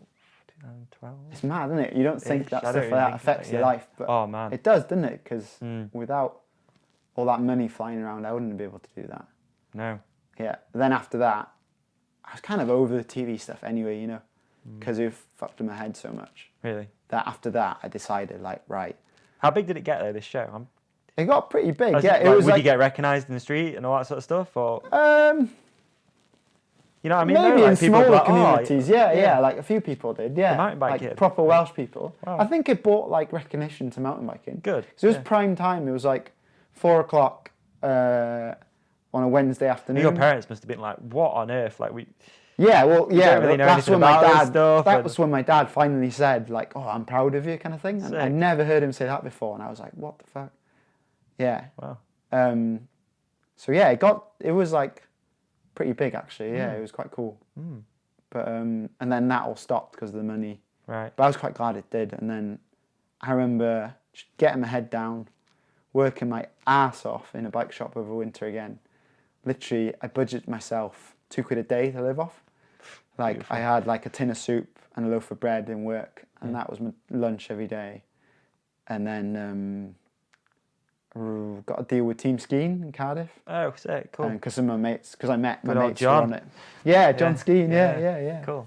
Yeah, so that was fucking good after that, and I had a really good season after that. Actually, I bought my own camper van, and then just went out to Europe, did some races in Portugal again. Love Portugal. If there's any young racers listening to this, like, go out to Portugal for pre-season. It's flipping epic. Really? Place. Right. Good, really good races. Yeah. Cheap food, nice people, lovely race organisers, well-run events, and a lot more laid back. Right. Like, but amazing tracks as well, Yeah, real yeah. fast, big hills. I don't So, know of anyone who's doing that right now. Do you? Like, do you know anyone who's Out gone there to now. Portugal? Because like, Mick Hanna's out there now. okay, yeah. But- Phil Atwell went to Greece recently. I Yeah, think. yeah, Greece is an interesting one. I never went there. Yeah. But yeah, Portugal was Get good out of times. this place in winter, man. Fuck. Yeah, it's too hard. Brutal, isn't innit? it? It's Yeah. brutal. Yeah, I try and go away like good month or 2 months Yeah. most winters. Yeah. To train and just Just Well, to just get away, to Yeah. be honest. Get mate. some vitamin Fucking D, hell, man. you need it. It affects Dude. your mental health, you know? It's 100%. like, really affects me a lot. Gets me 100%. down, like, flipping all this bloody stuff. Yeah. But, yeah, and then just, skiing, race for them a while. You do World Cups with Skeens as well? Or? Yeah. I was on the World Cups with skiing, Cool. self-funded, a lot of kind of working in the summer then. Okay. And racing, because I had my own van, you could do it cheap with your own van as a privateer, you know. Yeah. I had some good results that year, actually. And then moved to Elite the year after, still doing World Cups. Went from winning expert to like getting top in 20 or something, and you're like, fuck, this is hard. Yeah. Putting your place. But What, top 20 at World Cup? no, fuck no, I was not a gonna World say. Cup. Right. British Nationals. It was mad. I could do a lot better World Cups than British Nationals for some reason. Right. I think it was because I grew up idling like all the boys like Steve Pete, and I had a poster of Steve Pete signed above my bedroom wall, and I still had it signed above my bedroom wall when I was like, how old was I? 18. My first World Cup against him, and I remember like seeing him, and I was just like, what the It's a trip. fuck? Like, Yeah. I'm racing against these guys now, and it's like, that's pretty nuts, yeah. But yeah, so yeah, skiings, and then what was after that? Went to uni, like I said, did product design, that was awesome. Then last year uni, joined Ride It Out. So Yes. Rob was running it back I then. was going to say, so someone else was running it. You Yeah. joined on the team or working for it? Or Joined on the team, yeah. Joined the team, Yeah, right. it was cool because like skiing was awesome, but like it was a good deal, but you couldn't like progress any further. They didn't have Yeah. pits or anything Yeah, like it's that. shop deal, innit? Yeah, It's shop like- deal, yeah. and it was awesome. I loved them to bits. So, like they did pits for a few like local races and stuff, but Okay.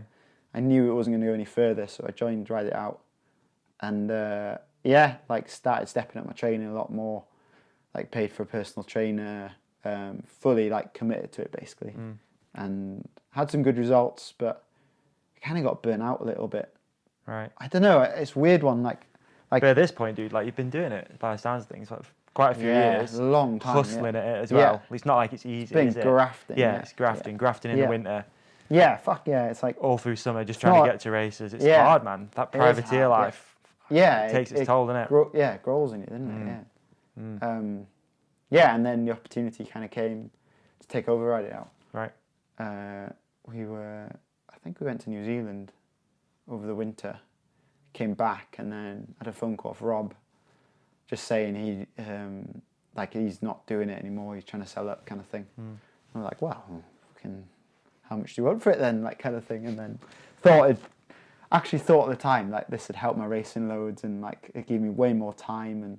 But far was I wrong. It was crazy. It was like jumping at the deep end, you know. It was like I'd never done marketing before. And so for people listening, like what is Ride It Out? Yeah, what was it then, and what is it now? Yeah. Like, Ride It Out then. To begin with, Ride It Out was called Southern Downhill for the old schools that still remember it as that. It was like probably the biggest mountain biking forum before Facebook existed. Everyone, if you wanted to organise a ride or whatever, you'd go to Southern Downhill and do it on the forum. I vaguely remember it as well. Yeah, and you want to sell a bike or that, you know. But that kind of side has died really since having Facebook and stuff. It'd be nice to relaunch it and do something with it, but at the minute I'm trying to figure out what and kind of where to push it and stuff like that. So that will hopefully happen sometime. Yeah. Ride It Out, when I bought it off Rob, as a news mountain bike website. Cool. Similar to Pink Bike, a bit more British kind of niche version, reviews, race reports, news, you know, good videos, stuff like that. Just if you got 5 minutes in work and you're bored and you want to, you know, have a Skype and a look at it, whatever, that kind of thing. As most people do now, I think. Like, yeah, for sure. Know. I think, you know, obviously Pink Bike is... Yeah, it's massive, isn't it? Yeah. Yeah, but there is a lot of other stuff out there which sometimes, for me even, like you forget. You're like, right, it's like anything. It's like you got that one place you go to, like Pink Bike. Yeah. But then you're like, oh, actually, there's loads more content out there, especially now. Yeah. There's so much content. It's great. That obviously they can't post it all. No. So you go to your other But places it's all as well. opinionated as well, isn't it? You know? Yeah, there's that, and some stuff's paid for, let's be honest. Yeah. So like that's going to get at the top. Yeah, like it's weird learning about stuff, you know. Like I used to, when I started off for Ride It Out, it was kind of, I think Pink Bike got better now, but it used to do my head in because like they used to be quite, they wouldn't put any bad reviews out there about anything or like, and it is weird because I know working in the industry now, if something is fucking shit, you're better off sometimes just, for your business sake, you're better off not doing a review on it. Yeah, for sure. And giving it back to that whoever you've got it, because if you put a review out saying something shit, that person is a potential client of yours who might advertise with you or whatever. Yeah, for years. For years. And you're going to lose that contract. Yeah, 100%. But it's a weird if thing. you do that too much, then no one believes your site anymore, you know? And I think Pink Bike got better at it. And I've always tried to be kind of honest. And if something is shit, I'll either kind of say what's shit about it and what's good about it, or if it's absolutely bollocks, which not many things are really. Most things these days are pretty good. Yeah. You know, to be honest, I won't review it or whatever. Cool. But, that is super interesting, that, because you know the industry's so small. Yeah. That you can't burn bridges. So let's say we sent you something now to review, and you're like, dude. Yeah. These are shit. Yeah. You're not gonna write that because no, of course not. You know, a few months down the line, I'm like, dude, something else for you, and you go, well, I'm not going to send it to Ems because he says he just slagged it off. Yeah, exactly. Like, so it's. But it's interesting. Like it is, because you know you do want an honest review. Yeah. But there's definitely people who do review product who go, I'm not going to post that because it's going to burn bridges and it's not right. I think I've got a lot of respect for Paul Aston, to be fair. Okay. The stuff he did with Pink Bike. Like, I think it was quite good and fresh. Like, and I'm good mates with Paul. Yeah, that envy thing he did was pretty fucking mad. He slagged them off. They went hard. Which is like stuff like that happens. That was the review. As a World Cup racer, like it's pretty weird because you're at the top and like things break all the time, and you know normal people don't really break them, so you really get to find the limits of products really quite fast, kind of thing. Yeah. Whereas nowadays everything's a lot better. You know, technology's better.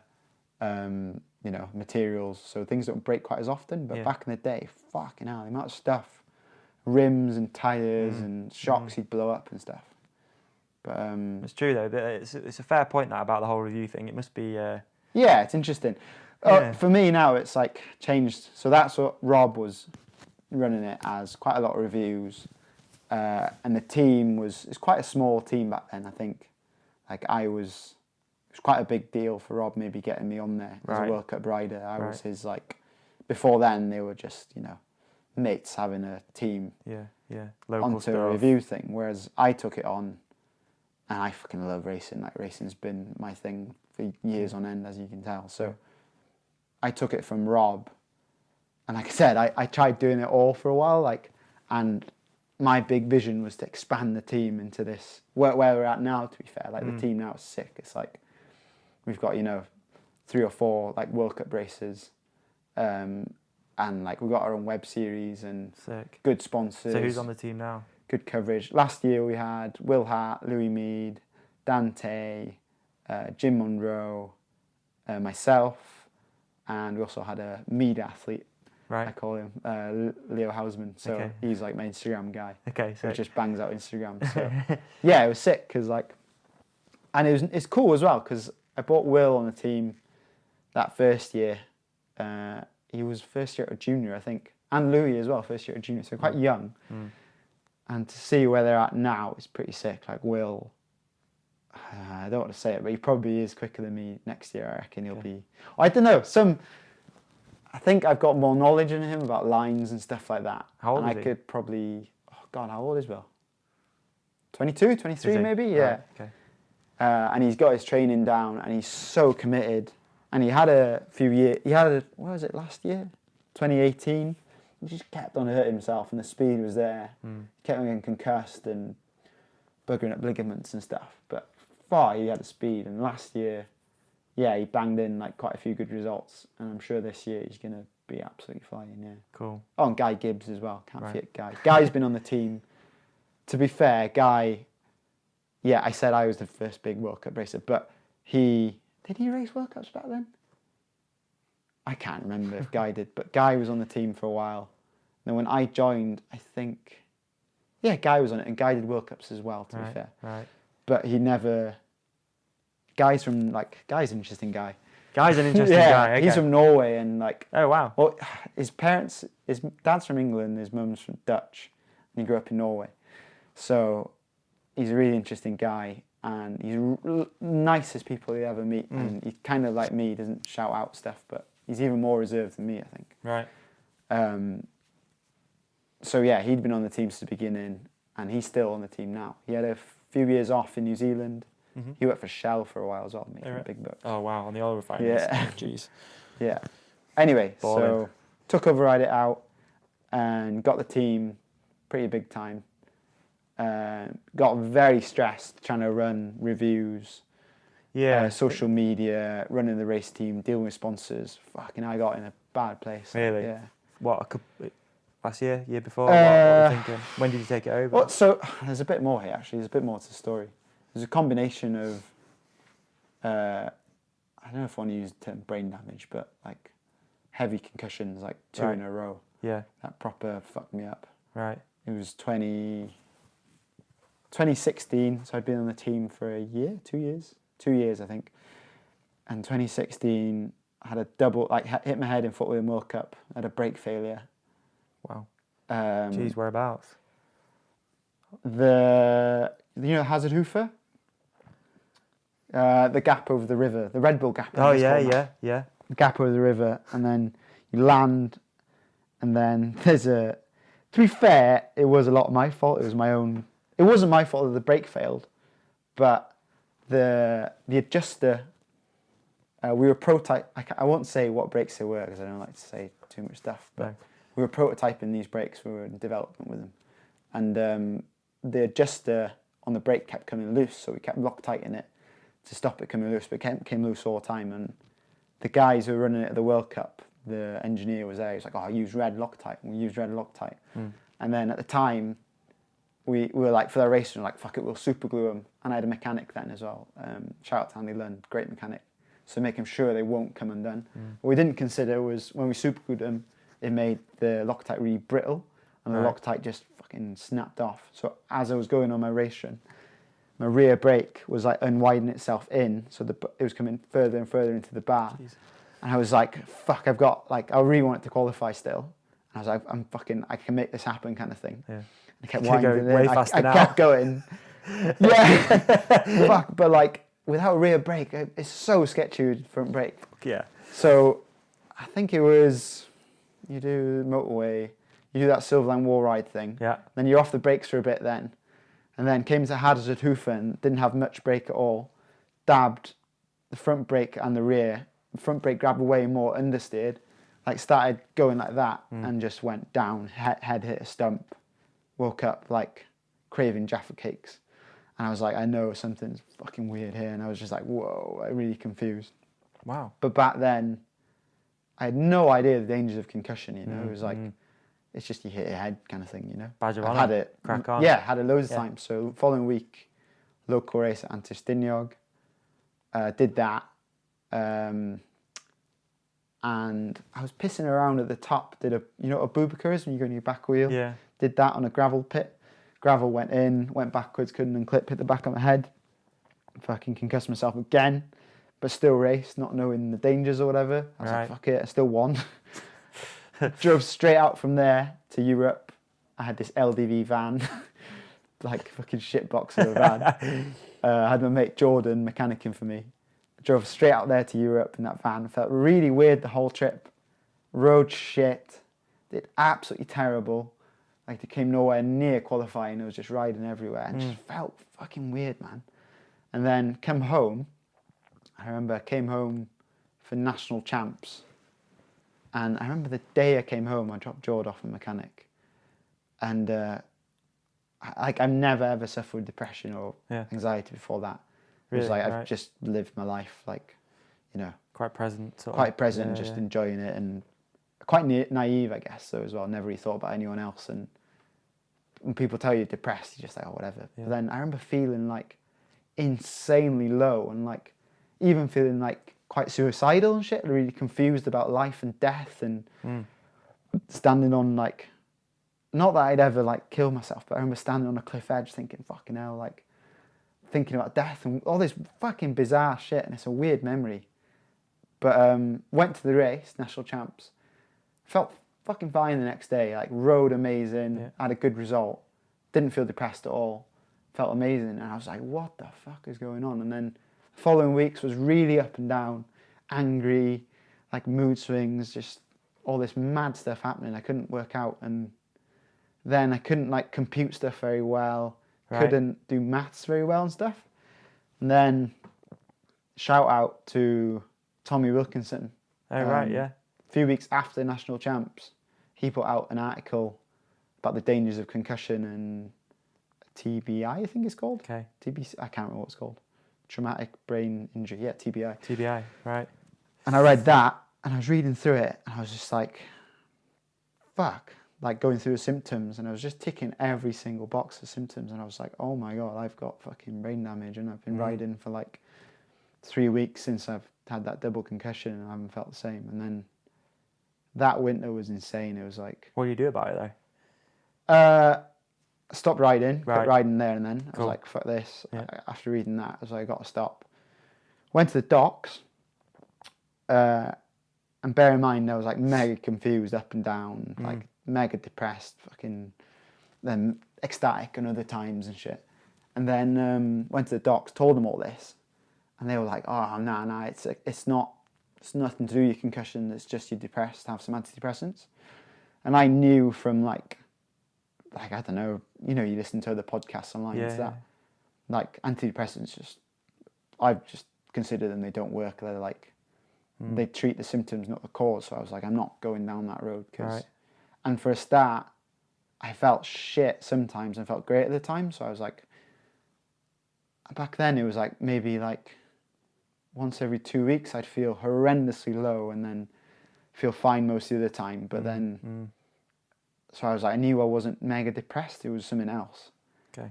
And then it got worse and worse. And fuck, I remember a bit where I was like my missus would tell me to do something and I'd totally forget.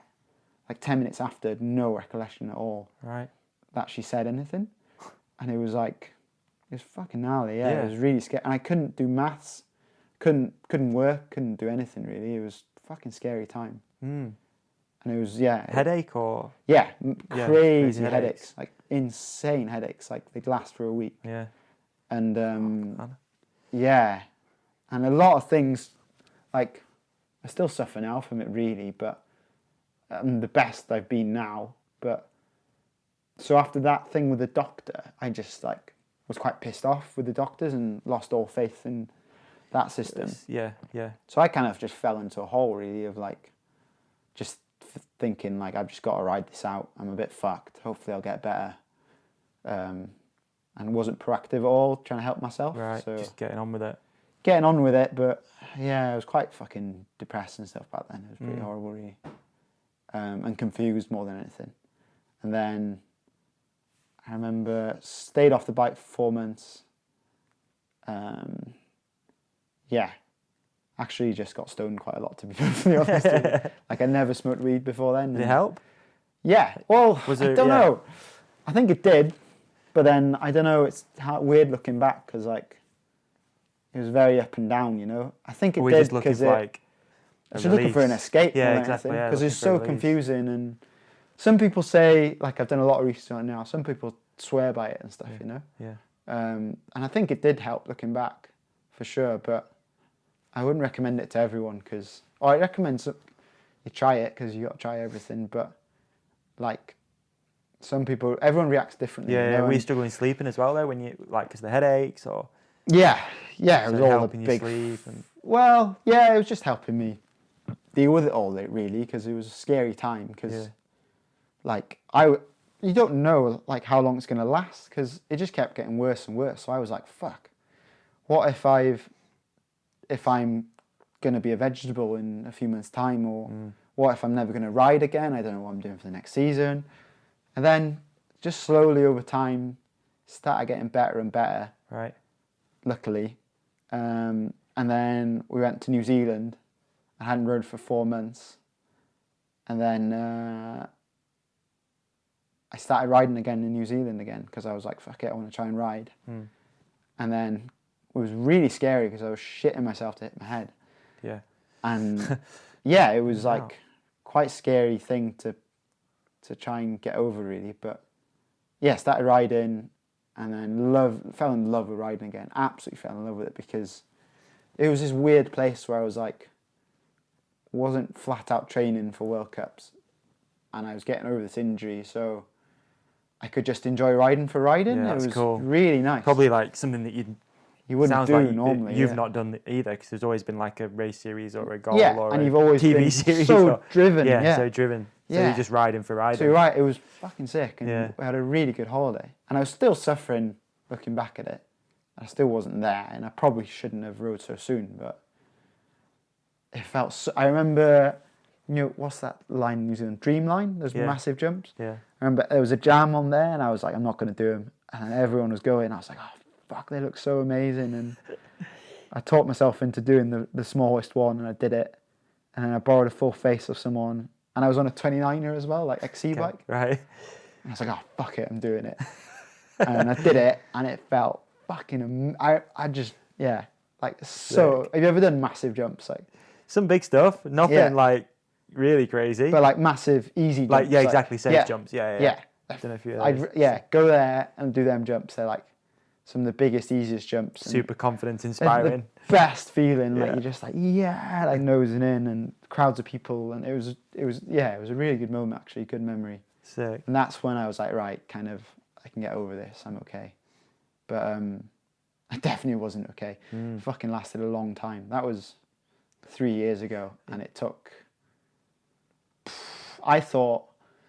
So I was like suffering pretty much with depression, like in the winters and stuff. It morphed into... Because we're taking on riding out after I got back from there. So it was really stress as well. Yeah. So stress when you've got... What's like the stress... Other than like the race team, is that like what you mean? Like the stress is the race team or the content? Well, it's learning, isn't it? You know, when you take on something new. Like I literally was quite naive and thought, yeah, this will be great. I'll take on Ride It Out. And I had no idea about marketing. I had no idea how to run a race team. So all this shit just came at me. And I was like, still looking back then, suffering a lot from different shit in my brain. And I couldn't figure stuff out very much. So stress, when you get stressed, you get more toxins basically in your brain, and your whole body can't get rid of any toxins. So if you've got a fucked up brain already that's full of rotten stuff, and you're trying to fix it, and the pathways in your brain fires it's like a load of pathways, and the best way to describe concussion or brain damage is your brain is a motorway as such, like the connections. Yeah, and you're so on that path. 6-lane motorway. Right. When you hit your head hard, that 6 lane goes from 6 to 1 lane, and then you have a crazy traffic jam going in, and it'll never go back to 6 lanes. But what happens is your brain either learns to stream the traffic nicely, or it finds diversions to go around. Right. That's a great analogy. Yeah, that's good. That's a good analogy. Good. Isn't it? Yeah. So that's what happens with concussion, brain damage, whatever you want to call it. And have you had brain scans and stuff to see bruising or anything like that? No, I haven't. That's one thing I haven't had. And I've tried to go back to have it, but I don't know if I want to. It's been such a long time. I really should. Just be interesting. It'd be interesting. Yeah. Because I think... Because I know there's been certain cases of this where there's a really famous case, the guy's name I can't remember, is maybe an NFL player. Yeah. And he'd said, I think he committed suicide. Yeah. I think he might have killed his wife and kids and then then committed suicide. Going on in there, and he'd said in his sort of suicide note was, I want you to take my brain and analyse it 'cause something's not right. Yeah, I can't remember the guy's name. Yeah. I'll find it. I'll tell you. Yeah. People listening will probably know about that case. It's a really famous case of that where because there was a lot something's of wrong. NFL stuff came out at the same time as when I had. So that whole sport's changed since then. And Mirror as well. Yeah, Mirror. Around that sort of time. And it's quite scary because the future, so it affects you quite a lot. I can't remember what it's called, which is quite ironic. It happens in your late 40s or whatever when you get, it's something called tau. It's like a protein in your brain that when you hit your head enough times, multiple concussions, this protein just floats around and gets rotten and causes loads of toxins in your brain. Right. And basically, it takes a while kind of to rot or whatever. So people in their 40s, this is what Mirror had. You get severely depressed, anxious, suicidal, and loads of NFL players kill themselves. Yeah, and stuff they do. Like that. There's like a really, hockey players apparently. Fucking crazy. Ice hockey's like real bad for it. Yeah. Because of constant checks and hitting your head and stuff. Right, I really need a pee. So go for it. We'll pause it. Yeah. Solid piss break. That was a good piss break, wasn't it? My bladder is not great. Mine either. I've been holding that pee for a good quarter an hour thinking, what's the right time to say this? So, TBI. Traumatic brain injury, so it's been a hell of a journey. So all that shit happened, and that was 2016. Yeah. When I hit my head twice. And then, maybe kind of went to New Zealand, got back from there. Still suffering looking back at it from quite a lot of mad shit. But the opportunity came up to Ride It Out, and I was like, yeah, go on then. And the missus, it was the missus that kind of pushed me more than me. Really? Because what were other options at that time? I was in a weird place because I'd finished uni. Yeah. Been racing World Cups for a while, trying to make it on a factory deal. Kind of never really made it onto a proper factory deal. Which I think was partly due to my lack of being ballsy enough to go out there and put myself out there. Right. Ask the right people. And the Welsh thing, maybe. The Welsh thing, I had low self-esteem, I think, or what was that word you used? Imposter thing. Something like that. Maybe, anyway, I think it was that, looking back. So I was like, well, this is really hard, trying to continue the way we are. It's putting a lot of stress on our relationship, me and Mrs. Yeah. Because all our fucking money is going into this racing and sport. Privateer life's fucking hard, man. And, we've got a mortgage. Yeah. And it's like, fuck, it was fucking draining, Oh, and, so in between that as well, I forgot to say, the missus had cancer in Oh, wow. After finishing uni, she had cancer, breast cancer. Right. And it was fucking scary times. That was wild. Yeah, I bet. Yeah, it was like, as I was finishing my degree, she had breast cancer. And then... I have to ask, sorry. Yeah. Is she older than you then? Yeah. Because I was going to say, so she was following you around the world when you're young. Yeah, she's a bit older than me. Yeah, right. I won't say how much. No, I was just curious. Not much, just a bit older, yeah. But yeah, she had breast cancer really young. Wow. People were like quite shocked and stuff. Yeah. But she's like, we got through it, which was sick. So that was the big journey, like a year-long journey kind of thing. I'm trying to race and do that as well, which was pretty intense. And I was trying to look after her.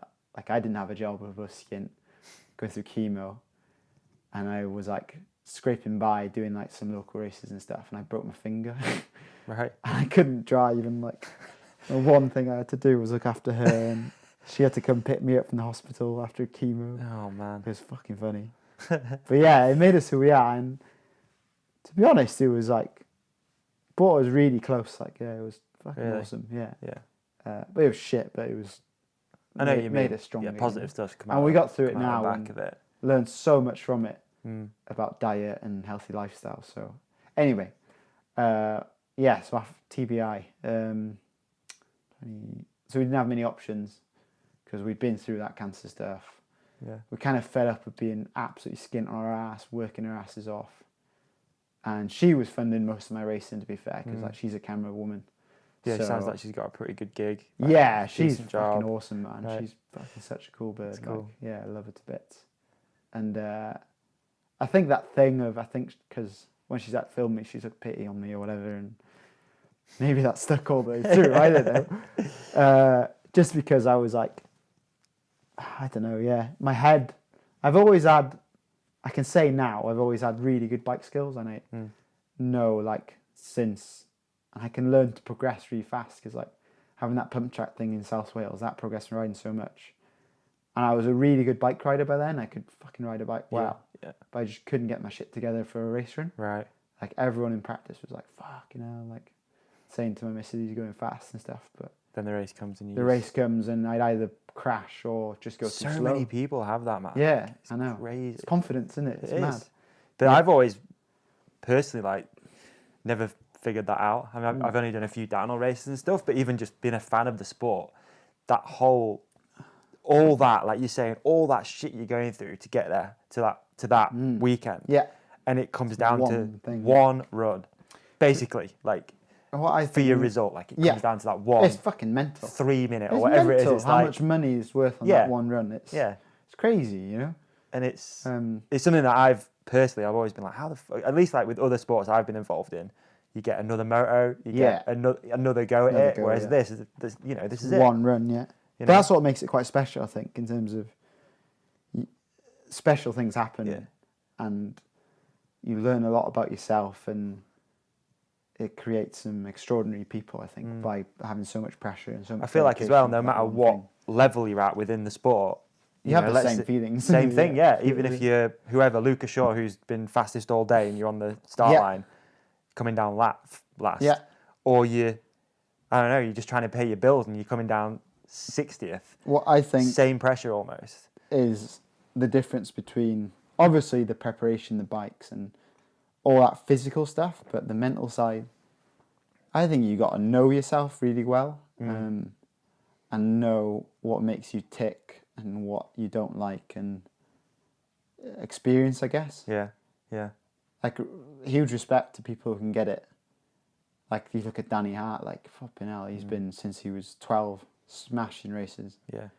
And he must have just been either grown into that mindset from his dad, which I think, his dad's gave a lot of his life and pretty intense with Danny. I've seen him going nuts with Danny and stuff in the pits when I was younger. Yeah.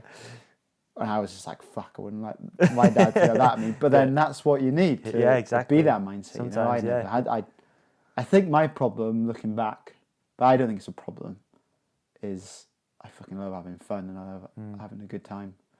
It's like, probably I'm sure Josh and all them and the fast boys who are 15 seconds up were probably committed and training. Whereas when I was then, I was going to young farmers and like too distracted about other stuff and just enjoying. I feel like the professional side of the sport now as well, it's so everyone is training so hard and they've got mental coaches and everything's on point. Yeah. So you've got a structure now, haven't you? Back then, it was a very niche sport. It was this weird thing that people did. Yeah. I was like, wow, people go flat out down the hills on bikes. This is fucking well cool. Yeah. Whereas now, it's like, which is great. It's like any sport, You look at football, how developed that is, or you look at even climbing now, it's pretty developed. That's another niche sport. Definitely. Yeah, so it gets people in. So yeah, we were at a point where I was like, I can either get a full-time job to pay the bills, or we could try doing this thing, we ride it out and maybe make my lifestyle work and around the racing, you know? And yeah, I just took everything on and tried to run it as it was run before and do more on top of that, you know? Right. So, and like I said, I was like suffering quite a lot. I thought I was fine, but the crazy thing about TBI and the thing I'm still kind of trying to work out now is you don't know, you'll never ever remember what you felt like before you had a concussion, because even with anyone, you know, how, well, you know, 33, you won't know how you felt and exactly how you felt when you were 18. You know, your body and your organs and everything's just prime when you're that age. Yeah. And, you know, we're all decaying, we're all going to die eventually, aren't we? So it's like your brain decays as well. And it's always hard to know what you felt like before. That's so true, so, yeah. It's hard, it is hard to think and you can't write it down. Other than, you know, you're a bit more careless and a bit more... Yeah, you know all that shit. Yeah, you remember that. Like that's memories and real experience. But emotions. what you perceive as reality now and how you feel, and you don't, there's no reference. It's a very hard thing to quantify as such a feeling or mental capacity as such or whatever. Yeah. So you yeah, feel like hitting your head that hard almost like wipes the slate clean even more? I lost a lot of memories. Really? Yeah. Wow. Yeah. Wow. People, someone from How school. long were you out for? Out of riding? No, the first big concussion. How long were you out? Out cold, you mean? Yeah. I wasn't even out cold. It was... Oh, wow. What it was, because I had one. If I had that one on its own, I'm not saying I'd been fine, but I'd have been probably okay. But the fact that was on the Saturday at Fort William, and then on the Friday practice day of this local race, which is 5 days after that, I hit my head again. Yeah. When you're, to anyone here, like listening, if you get concussion or just hit your head at all, fucking just don't do anything. Like, just, even if you don't feel like working, I just say don't go to work, because like any strain on your brain can make it worse. But certainly don't go out back on your bike and do stupid shit to make yourself fall off, because what happens is your head's inflamed, like, so your brain's had a hit, and then you've got all this fluid in there, and what normally happens is your brain's got like a bit of suspension as such, you could call it. If you hit your head, it can move a bit, but because it's so full of like stuff and packed in there, and it's already a bit broken, like, and with pieces broken, you hit your head again, that impact goes bang straight into the brain. Got you. There's no barrier or suspension to hold your brain from going. So it's like, fucking, I don't know, times 20 the effects, you know? Yeah. So I try and tell anyone, like, and this is the fucker about racing, is so many people, young people, hit their heads and continue racing that next day or that afternoon. I've done it myself. Yeah, dude, we've all been there. And again, especially up until like, really recently, it was that badge of honour. Like, oh, he was knocked out and he's back riding. Yeah, and everyone's like, 10. yeah, legend. Like, yeah. But really, not, like, you don't realise how much damage you're doing to yourself. When they're older. Yeah, exactly. Yeah. And every sport's like it. Yeah. Apart from snooker or whatever, but or darts, I don't know. But most action sports, it's a badge of honour, isn't it? It's like, fuck it, hey, got back on. Mad. It is. It's a bonkers thing. It is. So yeah. The maddest thing was after, took over, ride it out, had a stressful time with that. That kind of contributed to. It was mostly winters, because summer's sick, because like the team, I'm out racing and doing what I love, and it's awesome. But it's the winters when it's dark and like, it comes back again to this, because as a race team you have to approach sponsors and you have to big yourself up. So that was a kind of a problem I was suffering with, and with this fucking thing in my brain, like it kind of escalated it into kind of being well scared to approach sponsors, and being just like really nervous, lower self-esteem, and even lower self-esteem. Yeah, because I was like running this big race team, and like, it was nuts, and trying to approach them. And it's different now, because I know most of our sponsors face to face, but back then I took over this company and I was just like emailing them, and I was like, fuck, what's going on and stuff. So anyway, So I ended up like having some shit times in the winter. And then, one of the biggest changes I had, first of all, was it a year ago, 2 years ago? I can't remember, 2 years ago, maybe, year and a half. No, it was a fucking year ago. Right. I thought I'd fully got better from my concussions and brain damage, and I thought I was fine. And then some dude came into the local cafe with blue glasses on, and I knew this dude, but I hadn't seen him in a year or something. And he's a bit of an eccentric character anyway, like local character artist kind of thing. Okay. And I was like, oh, all right, he's got some blue glasses. I wonder what he's doing. So I was like, oh, what's with the glasses? And he was like, fucking had a car crash, had severe concussion. These things have fucking changed. I kept going on about these glasses, how amazing they were, and how he couldn't read it without them. And I was like feeling for him because like I was like, I've had concussion as well. Yeah. But I fully healed from it. And I was like, oh yeah, I'm sure kind of you'll get. Oh, I thought I'd fully healed from it. And he was like, you should get him. And I was like, oh, because at the time I didn't want to go back to thinking I had it because I'd overcome it kind of thing. Yeah. I was trying to get over this depression and stuff by like kind of putting it behind me. So I was trying to move forward.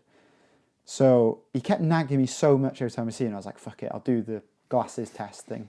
It's a 50 quid. And if it doesn't, I was like, it's not going to be any different, you know, it'll be just, I won't need glasses. Yeah. And went into the opticians. It's a behavioural optometry thing, it's called. The test you have, you sit down, you put your eyes in this box in like a, I'm trying to describe to this, it's like a, imagine like goggles, but you're just in this box and you see this bit of writing in front of you, like a page of a book. Okay. And everywhere's dark apart from this book. And this page has got loads of jumbled up words that don't make any sense, like it, door, cat. You can't like make a sentence of it, if you know what I mean. Yep. So you read it normally under tungsten, like normal light, you know. And then they time you how fast you can read the whole page. Right. And it's fucking hard to read. It's like because you can't make a pattern of it. It didn't flow like. Okay. So you read it. Yeah. Then after that, they've got on the tungsten light. They've got loads of different filters that they use, like different colours and different darknesses of colours, and it was insane. They were like, I was looking down in this mask, and I was like, okay, what are they going to do next, kind of thing. And then she switched it to red, like a red filter of light, you know, like almost like a lava lamp, red kind of thing. Okay. And I was just like, whoa, what the fuck? Like, I had like a feeling of like comfort, my stomach kind of relaxed, my shoulders dropped. Really? Yeah, and like the writing, it was as if, it's really, really hard to put into language because it is a visual thing, but it's hard to explain to someone who hasn't got it, but it's as if you click bold on your computer and like the writing becomes bold, but like it almost like goes HD or something. Right. Like ultra, it's nuts, and I could just see everything so clear. And then she went to a different colour, and then I was like, oh yeah, that's kind of okay, orange. And then she went to blue, and then blue like gave me like a little pang of anxiety, and like I couldn't see shit as well. And I was like, what the fuck's going on here? Like this is insane, kind of thing. And then we went through all the different colours, and I figured out that kind of red was kind of the colour I worked best with. And then she toned in like loads of different reds to figure out what I prefer and what I feel the best with, kind of thing. What going on this feeling. Physically feeling it. Physically wow. feeling it, and what I could see the words better with, you know? Yeah. And then we found this colour, and it was like, where are my glasses? I'll show them to you in a bit. Lost them. Yeah, so we found this colour that I resonated with, and then she did the timing thing again with this book, and bear in mind the words are all jumbled up so there's no way you can remember them. Yeah. I was fucking twice the speed reading it. Really? Like, yeah, twice the speed. And I was just like, what the hell? And then she didn't have glasses of that colour at the time, but she gave me these two circular glass things of that colour, and just like made me look at this poster behind her. And I remember looking at this poster, and it was like a, I don't know, like Specsavers poster or whatever of this pretty girl with specs on, and it was fucking insane. I could see all the shading, like everything was so much clearer, and it's fucking mad. I like burst out into tears because like, no way. I thought, it's going back to the thing I said about don't know how you feel. I thought I'd fully healed, and putting them on, it was just like bang. I was like, felt so much better. I could read quicker. I could see stuff better. I felt better. So I instantly ordered the glasses, and the glasses came, and it was fucking nuts. It was like I was just wearing these glasses all the time, basically, so I could like do longer days at work. Felt more confident. Started doing Sudoku again, something I haven't done in years. Right. Reading books flat out. And what? So my memory got better. Everything. What's going on? Like, so what is it? Yeah, what it sounds like a miracle. Yeah, no. What is it? Tell me. It's pretty clever actually. So the way it works is your brain. By the way, I'm glad you didn't just go, I don't know. No, I'd have been a bummer, wouldn't it? Yeah. Yeah. Your brain. Imagine your brain is a computer, like a hard drive of a computer or something, and your touch, taste, smell, vision is all data that the computer has to handle, right? So your biggest amount of data in life is your vision, because it's fight or flight. We've been hunted and stuff, and like you're always looking around, or you're looking for prey or whatever. So you've got all this fucking data coming in all the time. And light is a spectrum of colour. It's like, I can't remember the colours. It's like 8 or 9 colours, whatever, isn't it? Yeah, it's 8. It is 8 or 9. It's Something prism. like that. And yeah. You know when you do the prism, it goes into different colours, red, orange, yellow, and green. Yeah. Yeah, that's it. Yeah. So by having a filter, indigo. Yeah, that's it. Purple. Yeah. Yeah. You got it. So by having a filter, and just having one colour that works well with your brain, you get rid of almost like so you're essentially got a ninth of that information instead of having 9 times as much information to take in. All of a sudden you've only got that little bit of information, of data for your computer to take in. Right. So what that does is it frees up so much more space in your brain.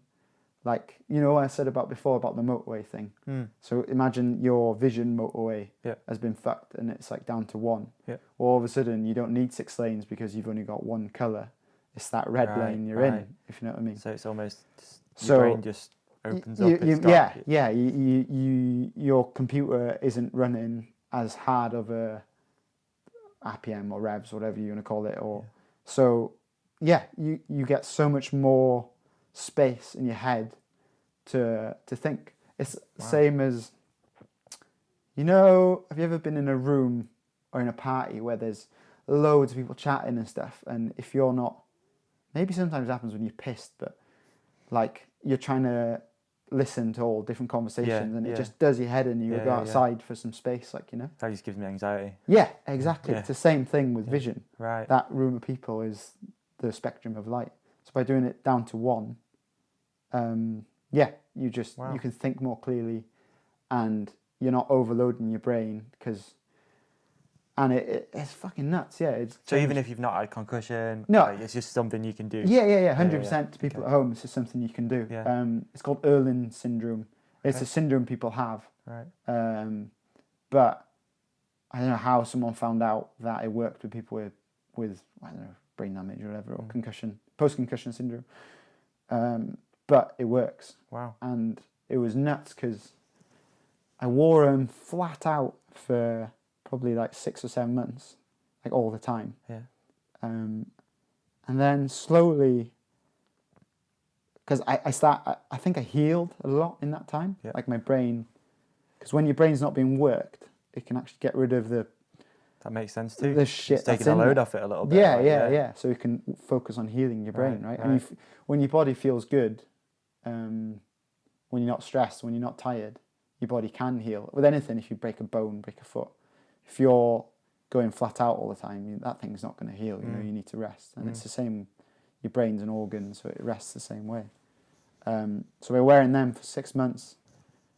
After that 6-7 months, whatever it was, I started like not wearing them as much. Okay. And then realizing like I don't need them as often.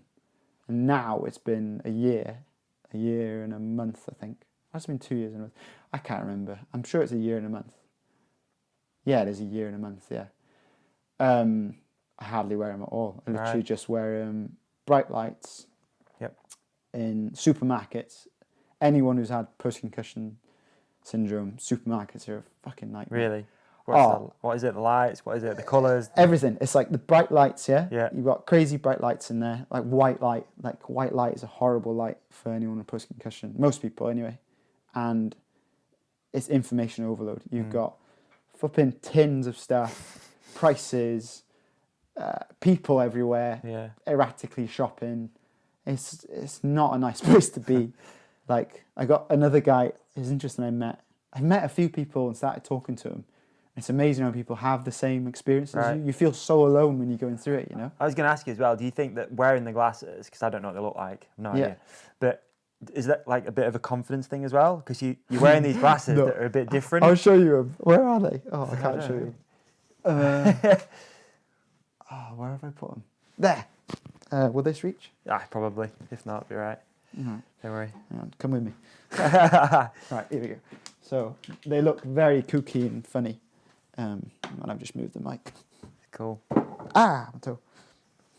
Right, oh, wow. So I'll point them into the camera so you can see. There you go, like that, see? So they're pretty different, aren't they? They are pretty different. Yeah. But do you know what I'm saying, though? That wearing these, because they are different looking, like you don't see many red lenses. Yeah, I get what you're saying. Maybe that, Bono runs them, but... You've almost got Wow. a cape to wear to protect you from stigma and feeling stupid because you can say, oh, I've actually got... Yeah. But for me... They're crazy, dude. Yeah, they're wild. Jeez. A lot of people don't like them. Like I said, blue for me gave me anxiety. Red for you might give you anxiety. Right. You don't know until... Well, I don't know. It's weird. Kind of. I'd like to do the thing. Like Do the test. It's 50 quid. Yeah. But then it's 200 quid to buy the glasses. It's the only thing. Wow. But what's 200 quid for me, mate? It changed my life. Exactly. Absolutely changed my life. Sounds So like yeah, it. I only wear them in supermarkets, bright places, and on the computer.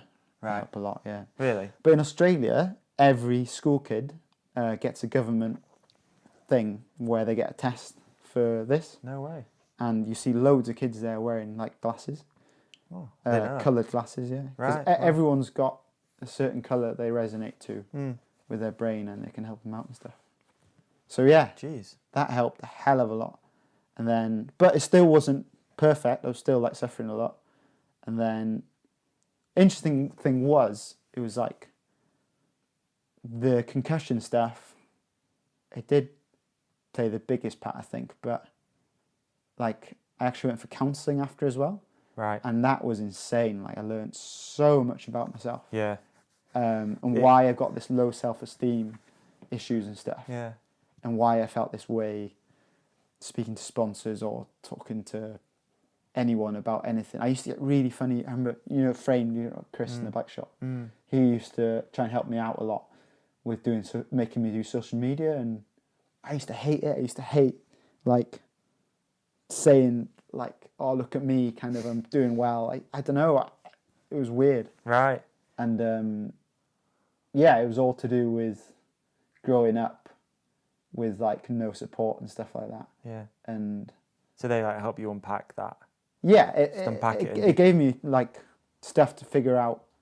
Yeah, because I didn't know why I was feeling that way. And then once you know why you feel a certain way, what caused it, because depression doesn't just happen on its own, right? No. As much as fucking some doctors, you're just depressed, you got something wrong with your brain. I truly believe that it's a circumstance thing of your environment, you know? Mm-hmm. It's the way you feel right now, I think, it's an accumulation of all your life experiences that have got to where you are now, whether if you're top of the world, whether if you're rich, you're poor, or whatever you are. So depression is, I think, is the same, or anxiety is the same. So if you can unwind that and go backwards and figure out, oh, fuck yeah, that thing happened.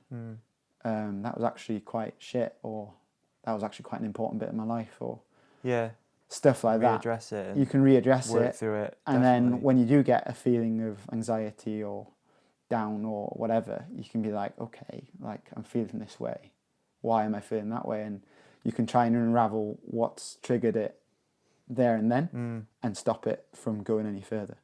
So that's what I learned from counselling. I think similar conversation on the last episode of this, which was with a mindfulness and meditation teacher. Oh, right. It was really cool. It was really cool, actually. Thanks for listening to that. Yeah, totally nothing to do with mountain biking, which was really sick. But again, we were talking about mindfulness and meditation, and it's almost like you've just got to build out a toolkit for yourself that like, right, I need to insert this thing here now, otherwise I'm going to be a mess. It's downward spiral. Exactly. Like, big time. Exactly. It goes worse and worse and worse. And as you get older, you learn these little tricks like, oh, I feel this way, I need to do this, I need to meditate, I need to read a book, I need to whatever works get away from my phone. All these things. Some people can't do meditation, so it's fine. And we're so, I don't know, like switched on all the time.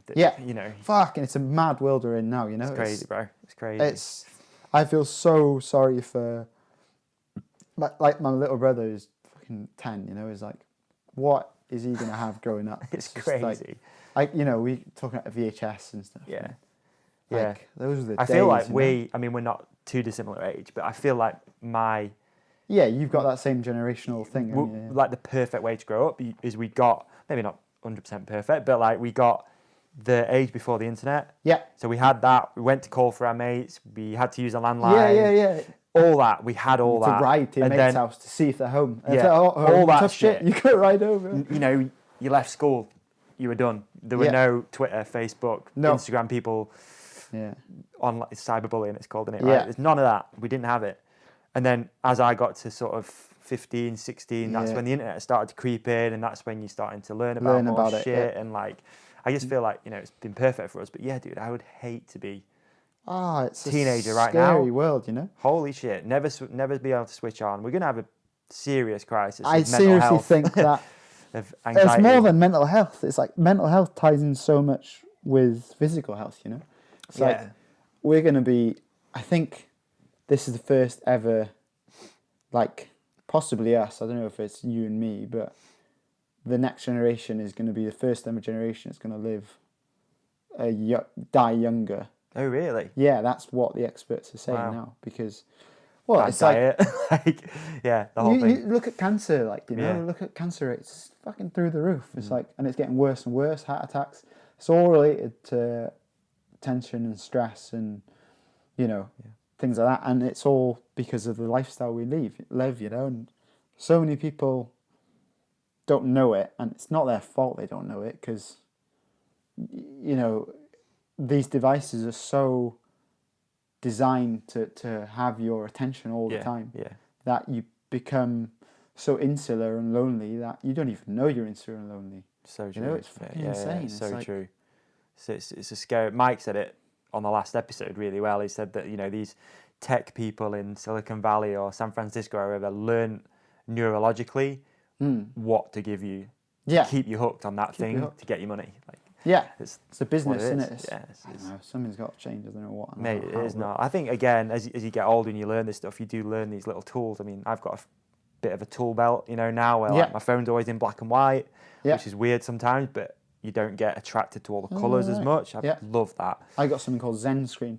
Oh, really? It's like times you out of social media if you've been on it for too long. So how do you balance it then because your job is I know online? Pretty much. Yeah, actually, so that's on my phone, the tool. It's not my computer. Okay. So a lot of stuff, it is social media online. Yeah, you've got to bang it out. But I employ someone. Oh, really? Perfect. Yeah. But again, I think I still run the Instagram. Right, but you learn with that, dude. Like, right, half an hour a day. Yeah, that's plenty of time to do your post, and you can do schedule posts and stuff like that. Yeah. But I do feel this is a bit of a dilemma I've had from having mental health issues myself. Is I know social media is bad for your mental health most of the time. There is some really cool, but then again, I've learned so much from social media about my mental health, so I can't say that's been fully bad. So it's a bit of a weird circle. Yeah. But like as an athlete, I've felt quite guilty and down about I'm contributing to the problem quite a lot, because as an athlete these days, it's so much more, like I said earlier, with growing up racing, you used to just race. Yeah. And you wouldn't have to put any post up or nothing. No. And you try and get in a magazine. If you get a fucking magazine, you've made it, basically. Yeah. You know? Yeah.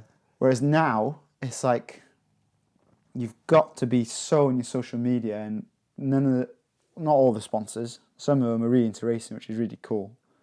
I think most of them should back racing a lot more, because when you race and you see someone in person, that has so much more of an impact than a social media clip, you know? Yeah. It's insane. Yeah. I remember seeing like Steve Pete on Orange and stuff when he had that yellow orange in Brindra, and I was like, fuck. But anyway, whereas now, sponsors ask how many followers you've got, like how much a week you're posting. And as a business model, it does work because it sells products as well. But 100%. 100%, yeah. But you contribute into the problem. You're making people feel that, you know, you follow all these top athletes, and you're stuck in a bloody 9-to-5 job, which a lot of people, you know, but back in the day, even if you got a decent 9-to-5 job, like you'd be happy that you're getting money to earn. But now it's like everyone gets really down because the grass is always greener, right? Yeah. And no one, you can't put stuff online saying, I've had,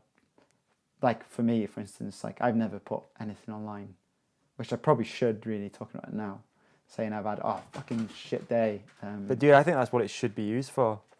But then... Definitely more. No one, I don't know, it's a weird one, isn't it? Yeah, it is, but I do feel that that's... And it breeds a hate bit more as well, real. Because you know, a lot of people do use the social media as just like highlight reel of, this is what I've been doing, this is all the amazing stuff. But sometimes it's nice to see like... shit time. Yeah. Real life. That's the thing, real life. Like this is actually what's going on. But I don't think people... This is the general problem with people, I think. I don't think anybody would watch that though. I don't know. If you're having a really shit time and something really bad happens, someone would, because it's like, fuck, he's having a shit time. But if I'm working 9-to-5 job and I'm bored of shit in my job, and then someone else posts up something about their 9-to-5 job with nothing interesting going on, it wouldn't engage you, right? I don't know. Maybe Ali I'm Clarkson's pessimistic. You know Ali? Ali C? C? I don't know him. I'll follow him. Yeah, he's good. Like he posts real shit. He'll do an Instagram live or whatever and be like, I'm depressed. This happened today. Yeah, I'm depressed. Like I'm having problems. Yeah. And it's I don't know. It's a strange one, isn't it? Because you almost, you don't want to be that. You're not using it to be like, look at me and help me. Yeah. You're just trying to be real. Like you're right. Yeah. Find that balance. Right. I hope people would. Yeah, like still follow you if you. Yeah. Like, but then I don't know. Yeah. I don't know. It's I've learnt a hell of a lot about my mental health, and I'm keen to start a charity, to be honest. Cool. This is why we got talking. We got talking. Holy shit! I just remembered. We come back. Yeah, that's one of the things, weren't it? Yeah. I still got this idea that I've just not really had time to execute it. Same here. It's just not had time. But I do think that there needs to be something for athletes.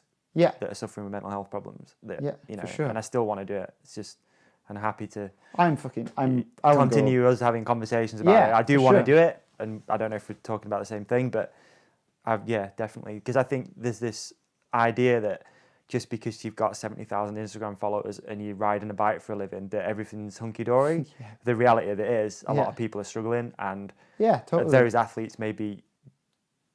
Probably less than others have someone to turn to or can ask for help because you're so insular. Because what I find is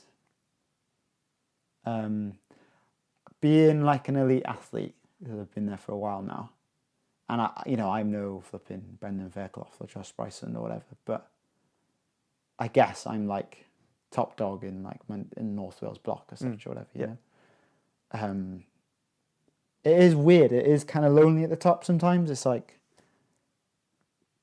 you have loads of friends to ride with, but because you're away racing all the time in the summer, in the winter, it's a fucking weird place to be because maybe because I'm in North Wales, it might be different to people because I'm so far away from anyone, all my mates who race, you know. It gets quite insular kind of thing, and not many people text you to go on a night out or whatever. Right. Or socialise because you've been away for so long and they've gave up on texting on you. So you've got to take the step to get in touch with them. But if you suffer from any mental health problems, anybody who has, it's really hard thing to do it's hard to do anything when you're fucking depressed and whatever, but to go out there and put yourself out there and ask if you want to go out for a drink or whatever, and it's so easy to get lost in the world of social media and just spend fucking hell. I remember when I was like mega shitty, I was like, I just like hide from the world, you know, and just scroll or watch Netflix all day, or just no motivation to anything. And it's weird because like, and I was trying to train for the season while doing it, and training helps a lot, but it's just a weird one. But I'm quite glad I'm in a very good place now. Good.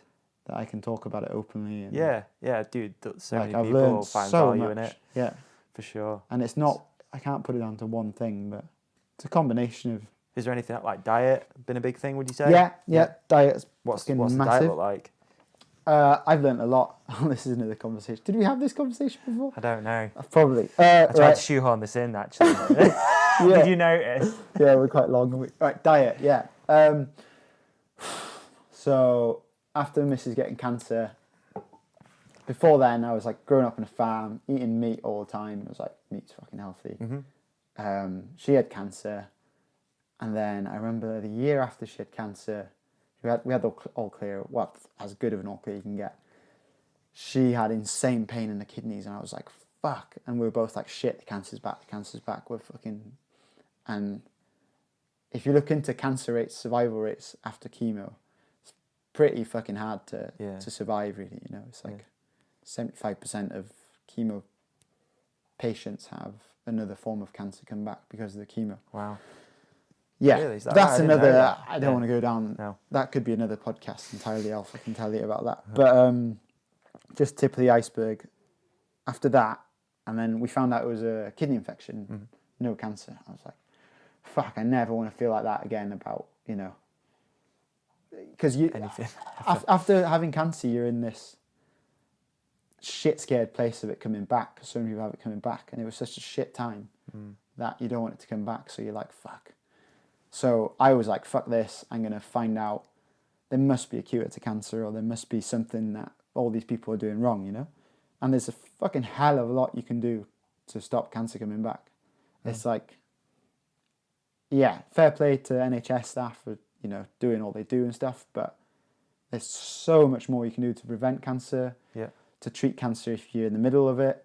Like I wouldn't go through chemo if I had cancer now, or if my missus had cancer again. There's so much better ways you can do it. At the time, you haven't got a clue, so you do it. Yep. Well, you just do what what you're told. You want to fucking that's survive. What you do chemo. Yeah, you want to live, don't you? Like, you got a goal. But anyway, we got through it. So I found out about diet, really, and like how much of a massive thing diet is. So we both find out this book, China Study, I think it's called. Okay. Really interesting book. Okay. About how Chinese people live. Right. And how they have like 1/10 of the cancer rates we have and stuff. Is that right? Okay. Yeah. China Study. Link in the description. Boom. Link in the description. Yeah, it's an interesting book. And basically they have like a plant-based diet and stuff like that. So we went vegan for 4 years. I went vegan, and definitely felt way better for it. Like I was training better and stuff. But then after this stuff happened in my head. Oh, this is interesting. I'm making new connections here. So after this stuff happened in my head, hitting my head. Yeah. I started getting like really stressed, anxiety, and when you have stress, depression, anxiety, you know, you hold your fucking stuff tight. I started having a problem with my adrenal gland. Basically, They started hurting like fuck. Right. This was early this year. Actually, this started happening, and I had counselling. That helped kind of get rid of the depression, anxiety, and stress. And then I went to see this dude in Shrewsbury called Ben Calder, Integral Health Centre. Right. Fucking clever dude. So he's a holistic health guy. And he said, first thing he said to me was, you don't work very well as a vegan. I was fucking devastated. Really? Like, well, yeah. And how did you know? From what? What? Any tests, or you just said I'll it? tell you now. Okay. So I was devastated because when you go vegan, like I did it for just pure selfish health reasons, and I was still working on the farm being a vegan. Oh, right. So it was quite interesting. But then after a while, I started like not liking killing animals anymore. So I started feeling sorry for animals and stuff. And then fast forward 4 years later, this dude tells me that. And I was just like, fuck, like what am I going to do kind of thing. So he did a series of tests on me that determined basically what type of diet would work and what type of diet wouldn't. And it's called epigenetics, if you want to look it up. Okay.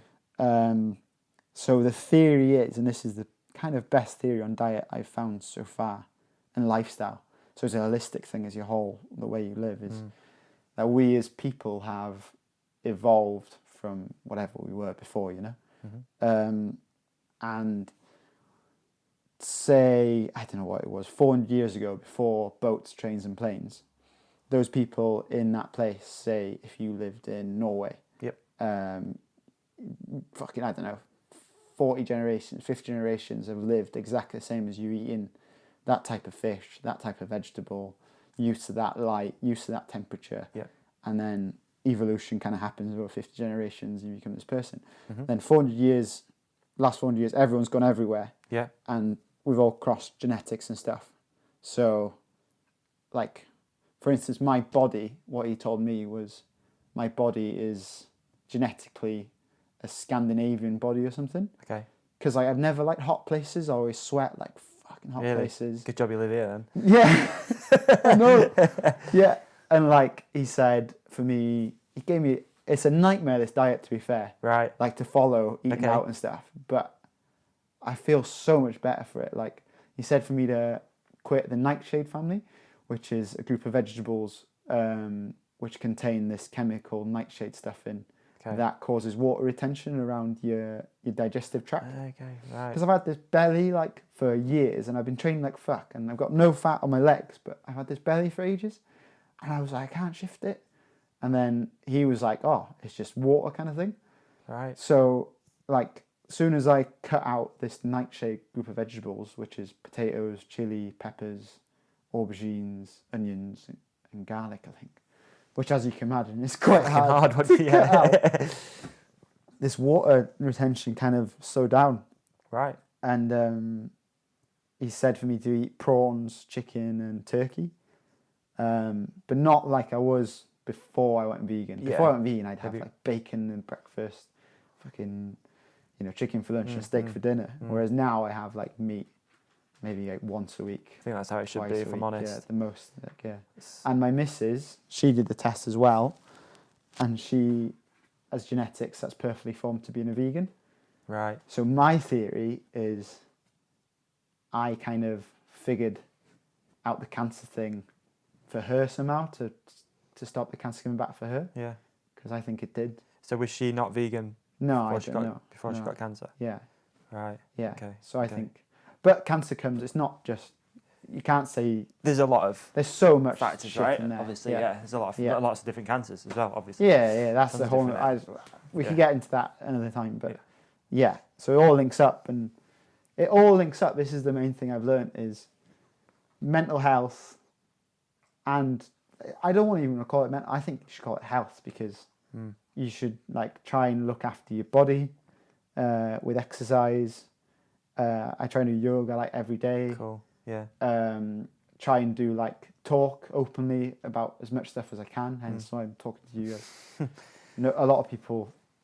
Fuck, I didn't even tell my mum, my dad I was depressed until like this year or whatever, you know, and just hiding it from so many people. And I bet a lot of my mates don't even know that. And again, that's all that inner tension of all that. Dude, it needs to come out. And so many people are in this, and there's a stigma about mental health, you know.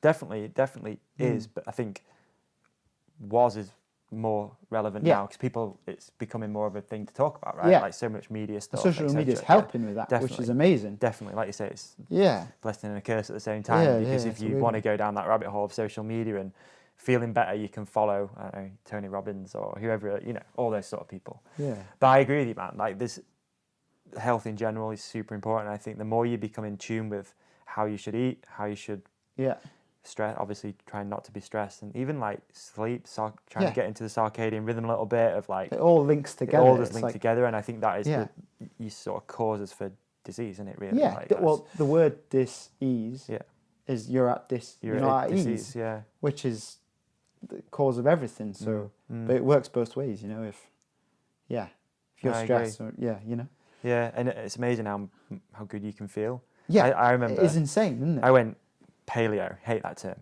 Yeah. But ancestral. Let's put it that way. Right. A few years ago. Yeah. And I have never felt better than that in my life. Like, did it work? Something just clicked where I was only eating. I'm really well. It's a little bit different now. My girlfriend's vegan, so I live with her. So I pretty much eat vegan. If I'm honest. I try and have meat once a week. Yeah. 9 times out of 10, I don't. I'll have it maybe. Same here. I go by feeling a lot of the time. Yeah, same. That's exactly it's it. weird. If I feel low, I'll be like, not low, but my brain will be like, you get craving for something. You need a grass-fed, really good quality steak. Yeah, organic. And I only eat meat out. I don't buy it in the house. So I really want to try and figure out not eating meat, to be perfectly honest. Yeah. I'd love to be vegan again, and I'm confident there's something I can do in this world now of technology that can stop me killing an animal, because that's one thing I don't. It's weird how I don't know. That's cool. Bizarre. It's crazy being a farmer. You've come from that. Like, I know. I'm guessing you used to what I'm saying, send like, sheep off to slaughter and all that sort of stuff, or whatever. Changed so much. Like, you should have met me when I was like 17, 18. It's bonkers. Yeah.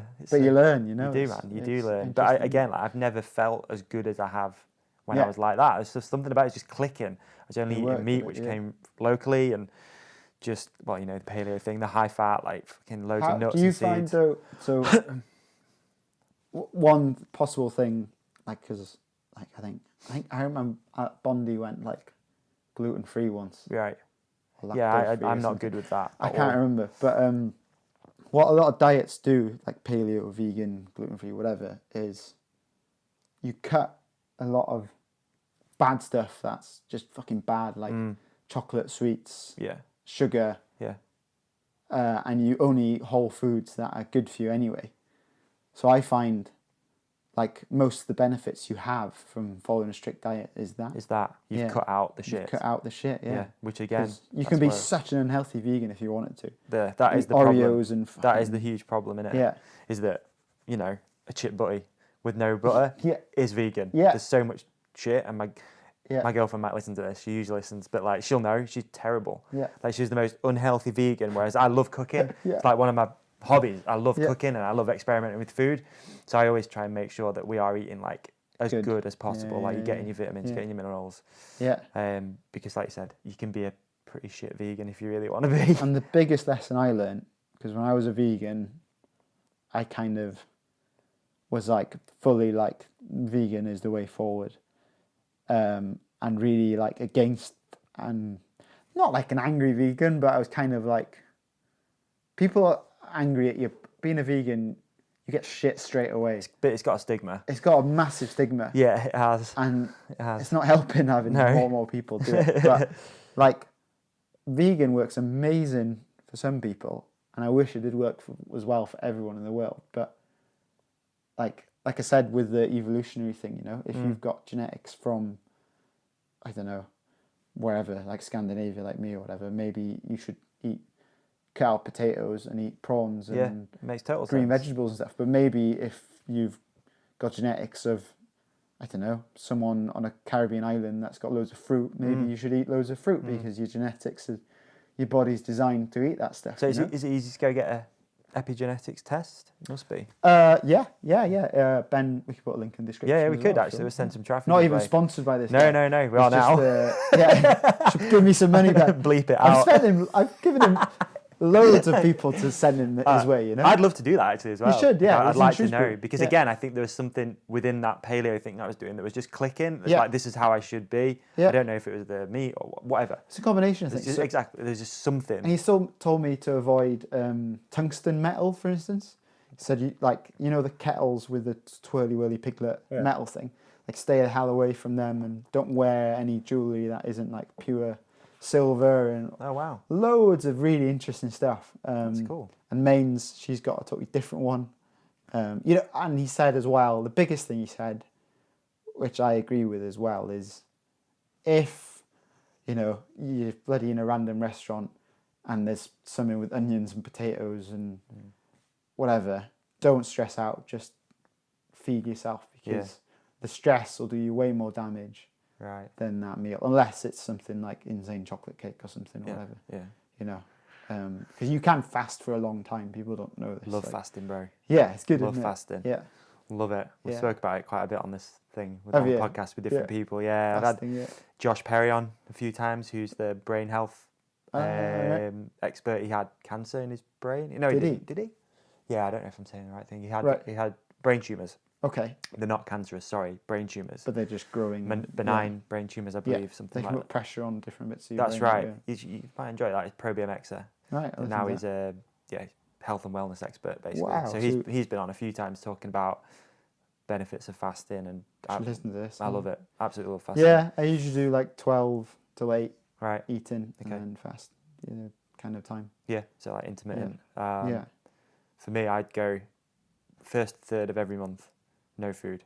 First third of every month. First to the third. 3-day fast every month. 3 days. I've done a few every month. 1 day fasts before. Yeah, love it. it's surprisingly easy. Surprisingly easy. The first 24 hours, pretty tough. Yeah, you just drink water. Drink water and lemon. Yeah. The odd black coffee if you're really struggling. But the first bit's hard, but then as soon as you get over that hurdle, your body's obviously gone, right, I'm not getting any food, let's start using up whatever else is in here, which again, you're depleting. Yeah. Your cells. You're getting rid of the bad stuff. It makes total sense. Yeah. Like when you think about it like that, like you've just got to run everything down, use up all the shit. Yeah. And then put fresh stuff in. Makes total sense. Yeah. But have you heard of what was I listening to? Some fasting expert was saying it's getting a little bit dangerous with there's so much fasting going on. Yeah. And people have got such fucking bad diets, and they've got so much toxic stuff in their gut from just having a really bad diet. They're like, oh, fuck it, I'll try fasting. Right. But what happens is they've got so much toxins in there, and it all comes out at once, that the fasting, especially because most people who fast don't drink enough water to supplement a fast, releases so much toxins into their body, they're causing like fucking loads of damage. Really? That does make sense. Yeah, to their liver and stuff, because it's got to go out through your liver and out. There's an amazingly interesting. I think you just have to read it. It was quite a long time ago. A guy did like a 2-year fast. No, 2 years. year. I think a year. A year fast. Yeah. Wow. Yeah, big dude, and he just like shrunk right down. But everything went at the same time, almost like his skin didn't lose elasticity. So he like some people lose weight and they keep the sort of fat and excess skin and stuff. And they lose muscle, you mean? Everything just went at the same time. Like looked the same. It's cool. There's some like photos online and stuff of this guy. The human body's fucking amazing. It's an amazing thing, bro. It's an amazing thing. Yeah. I'm going to pitch some of these listener questions to you. Really quick. Yeah. Let's see, I've got a few as well, but yeah. I just realised that. Where is it? Okay. That's cool though, man. Like, it sounds like you've been on a hell of a journey. It's dope. Yeah, life's pretty wild, isn't it? When you talk about it backwards. Life is wild. And do you know what? It's like, the dream was to make it on a factory team and be like all the boys. But I'm pretty happy with how life's turned out, to be honest. Good. I've had some bloody epic experiences. And do you know what's nuts is... Sorry, before that. No, it's cool. Me, Bondi, Jim Stock, and you know, I was saying about Portugal, that amazing time we had. While we were all doing that, flipping Josh Bryson, Sam Dale, and them boys, the 50 to 1 lot now, we're all flat out training and like racing their hearts out, trying to, putting all that effort in. And now it's kind of flipped, I found. Whereas a lot of the boys are kind of finished racing, but they're dirtbags as such now, and they're, the 50, and they're having an amazing time. They're making a living out of doing it as well. They're making a living it's just cool. fucking camping wild and all that shit. Yeah. And they're making a better living than we ever were. But it's the same ethos they're living as. Just riding the bike for the fun of riding. Riding the bike for fun of riding the bike and doing a few races in between. It was a bloody good time. Yeah. I think that's one major positive that's come out of social media and the internet is the ability to do that for a job. Like if there was no social media, would Josh and those guys and loads of other people, some be getting paid to make content? And it does inspire I know I was saying about the grass is greener thing, but watching a 51 video does inspire you to go out and ride a bike. Yeah. Or even if you're mega into racing, you watch a bloody motocross video of someone training their fucking tits off. You're like, right, I'm fucking going to the gym and I'm doing something. Yeah. So that is a positive we can take from it. Yeah. Definitely. No, you're right. Yeah. I've said it before, I'm a big fan of what those guys are doing. It's just instilled that bit of fun back into it. That I think it's great. It came at the perfect time. It did, yeah. Perfect time. Stuff happens for the right reason. And I think, Josh moving away from the sport at that time, when he was on the top, Yeah, like it was such a bold move, wasn't it? Ballsy as fuck. Fair play to him. Ballsy to go and do that and just want to be with his mates and, like you said, do all that shit that he didn't do because he was travelling and racing and riding. Yeah, it's fucking rad. Training. Nice. Fair play to him, yeah. Big time. Shout out to those guys. Yeah. Oh. No, I think experience them both, Yeah. Like, if you love racing and you're competitive and you can make some amazing friends, but if you want to live that lifestyle of like traveling and stuff, you can have an amazing time as well, or do both like I did. Yeah, for sure. Yeah. Just don't ride your bike after you hit your head. We got a few listener questions. I just pitched some of these to you, dude. Yep. Got Matt Vernon on the old Facebook. Matt. Yeah. I'll miss some of Matt because we've spoke about it. Yeah. What scares you and makes you more human like the rest of us? And how do you deal with it? That's a good question, Matt. What scares me? Doing my taxes. Yeah. I don't know, yeah. Yeah, stuff like that. Mortality, I guess. Oh. I'm still not comfortable with my own death yet. Are you not? No. Wow, okay. I don't know. I was for a bit. I was very scientific growing up. And I'd be like, right, yeah, you're on this planet, whatever. And then I think from smoking weed, it kind of opens your eyes a little bit. Right. That time I had when I was concussed and stuff. And just all the experiences I've had kind of makes me wonder there's more to life. But then I'm not religious and I don't believe in any gods or anything. But then I really want something more to happen after I die as well. Yeah. But in my head, logically, I can't figure out that there anything can be because... So my argument that I have with myself, for instance, is if there is something after your body dies, then your spirit, which is what you experience now, right? Your consciousness, what we're chatting now, must move on out of your body. But if I do yoga or ride my bike, my spirit lifts, and that's a direct change from my body. Do you see what I mean? Yeah, it does. So from stretching out my hips, my spirit or brain, whatever you want to call it, feels better. Yeah. So without my body, I come to the conclusion that there is nothing after death. Yeah. But I want there to be something. What do you think? I want to add two things to this. Matt Vernon, you've opened up a can of worms. Huge can of worms. Two things on this. So I used to be really scared of my own death. Yeah. For some reason, I just had this weird thing about it. I'm not scared to die. I'm scared of after. Okay. Yeah. I think do it when you're involved in action sports, whether it's mountain biking, motocross, blah, blah. You think about it more than most people aren't into that stuff. Because, let's be honest, it only takes one slip, your brakes failing, you're dead. So you have to be sort of mindful of that. Yeah. So I think I've always had this weird thing about it anyway, where I've always been like, not scared, but a bit like, I don't know, you just aware of it, right? Yeah. So this year, I nearly died. So I don't know if you know about the whole canoe thing that went on with me, where I basically nearly drowned.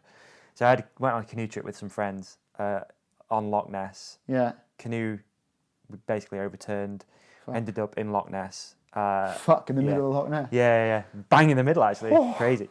So legitimately, like, nearly died. And the major takeaway from that was that I did nearly die. Yeah. And I was really comfortable with it. So were you comfortable in the water thinking, right, this is the end of my life? Yeah, because there was three times that I can remember that I went, this is it. Yeah. I'll die now. I've had one of them, but And everything was super relaxed. If any, there was, it's all a bit blurry because I kept blacking out, but like this, I don't know. There was three times, and one of them I was definitely laughing. going, fuck, like laughing to myself, as if this is it. Like, my friends are going to find this Fuck. hilarious. Like this, as if this is how I went out. That's mad. And then almost went to try to die. And then, there's 3 times. So that's been a huge thing with me now that I'm a bit How more... did you live? You swim? I got airlifted out. You got airlifted out? Yeah. But you didn't give up and just try and like was there a point where you were really tired and you were like, yeah, fuck, I'm 3 not times. going to film? 3 times. So what, you started going under and you're like, I'm not dying yet? There's a whole episode on this. It's pretty... right, I listened to the episode. The listeners have heard it, but listen to it if you want, It's basically, I was in there 50 minutes. Fuck. Yeah, in Loch Ness, 5-degree water. On paper, like, you're done at that. But yeah, airlifted out, hypothermia, internal organs starting to shut down, all that shit. But massive takeaway from that was it's actually not that bad. Like, it's quite chilled. It's quite whatever. Yeah. The other thing I'd like to add to this question is that my cousin, this is super random, and I might actually get her on to do an episode because it's crazy. She speaks to dead people. She speaks to spirits. Yeah. So this is like crazy woo-woo stuff, but that really changed my life as well. Like when I found out more about that, the fact that this girl is, at that time really young, wouldn't, harm anybody, wouldn't lie, can legitimately speak and see. So this is, you've brought up a point of memory now as well, actually, is I agree with you there about, I used to think it was bullshit that people could talk to the dead, but then my missus went to see someone in Hereford, I think, at the beginning of this year. Oh, when Malvern's got cancelled, drove to Hereford. She was like, oh, there's someone here, I'll go see her. And I was like, yeah, whatever. And then this fucking person, I was like 4 or 5 miles away, and this person was, Mains was a bit sceptical as well, my missus, so she was like, right, I'm not going to say anything, I'm just going to sit there quiet. This is how Mains explained the story to me. Okay. And this woman was like, right, I'm getting sensing, there's a person, whatever. And Mains' dad died like 10 years ago, found that out, and he said some stuff. And then he was like, oh, there's this other guy, and he does sports, and something red, some funny glasses, something red. I was just like, what the fuck? Really? Wow. I'm not even dead. That's like... Yeah. So anyway. That has I don't know what to think of that. Yeah. That goes against my own argument of... For sure. Dude, it totally... There might be something else. Totally flipped my lid as well. Like, I've physically seen her have spirits do things. Yeah. Do things in front of me. Yeah. And I used to be so scientific and be like, fucking... Yeah. But then when you experience it, I don't know, it's mad, isn't it? Like I say, I'm toying with the idea of getting her on because she's like really softly spoken. Like I don't know if she'd be a great guest, but interesting story about how all that came around. Which that is a legitimately life-changing experience. I had a car crash, and I thought I was going to die. It wasn't karma; it was fucking horrible, but it was a horrible car crash. Right, how old are you? Like 10. It was the last car crash I had, and made me stop going fast in cars. Wow. It was like 80 mile an hour in a shit bang 1986 Vauxhall Estate something. And ended up rear-ending a car doing 80 mile an hour. Wow. Like a Discovery. And I just remember seeing the bonnet up on the rear of the car, coming up the bonnet, thinking, fuck, this is it. Luckily, the Discovery was like, they're like quite high ends on them, and I somehow kind of caught the edge of it, and the disco went above my car, and I just kept on going straight, and I was like, I'm going to die, and then I just opened my eyes, and I was still like, just rolling, doing about 20 mile an hour in a field. Fucking hell, dude. Yeah. Gnarly. But yeah, that fucked my head up, because after that, I remember thinking about Did you have thoughts after your near-death thing that 2 days after this would be your own funeral and weird stuff like that? Yeah, that fucked me up. Yeah, big time.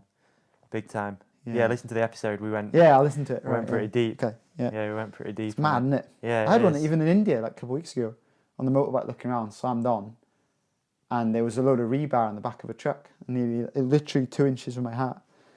Like, really? It just came to a stop. Yeah. Dude, that's the weird thing is how fast it can happen. Yeah. Life is so, Yeah. It's like chances, isn't it? It can just end than now.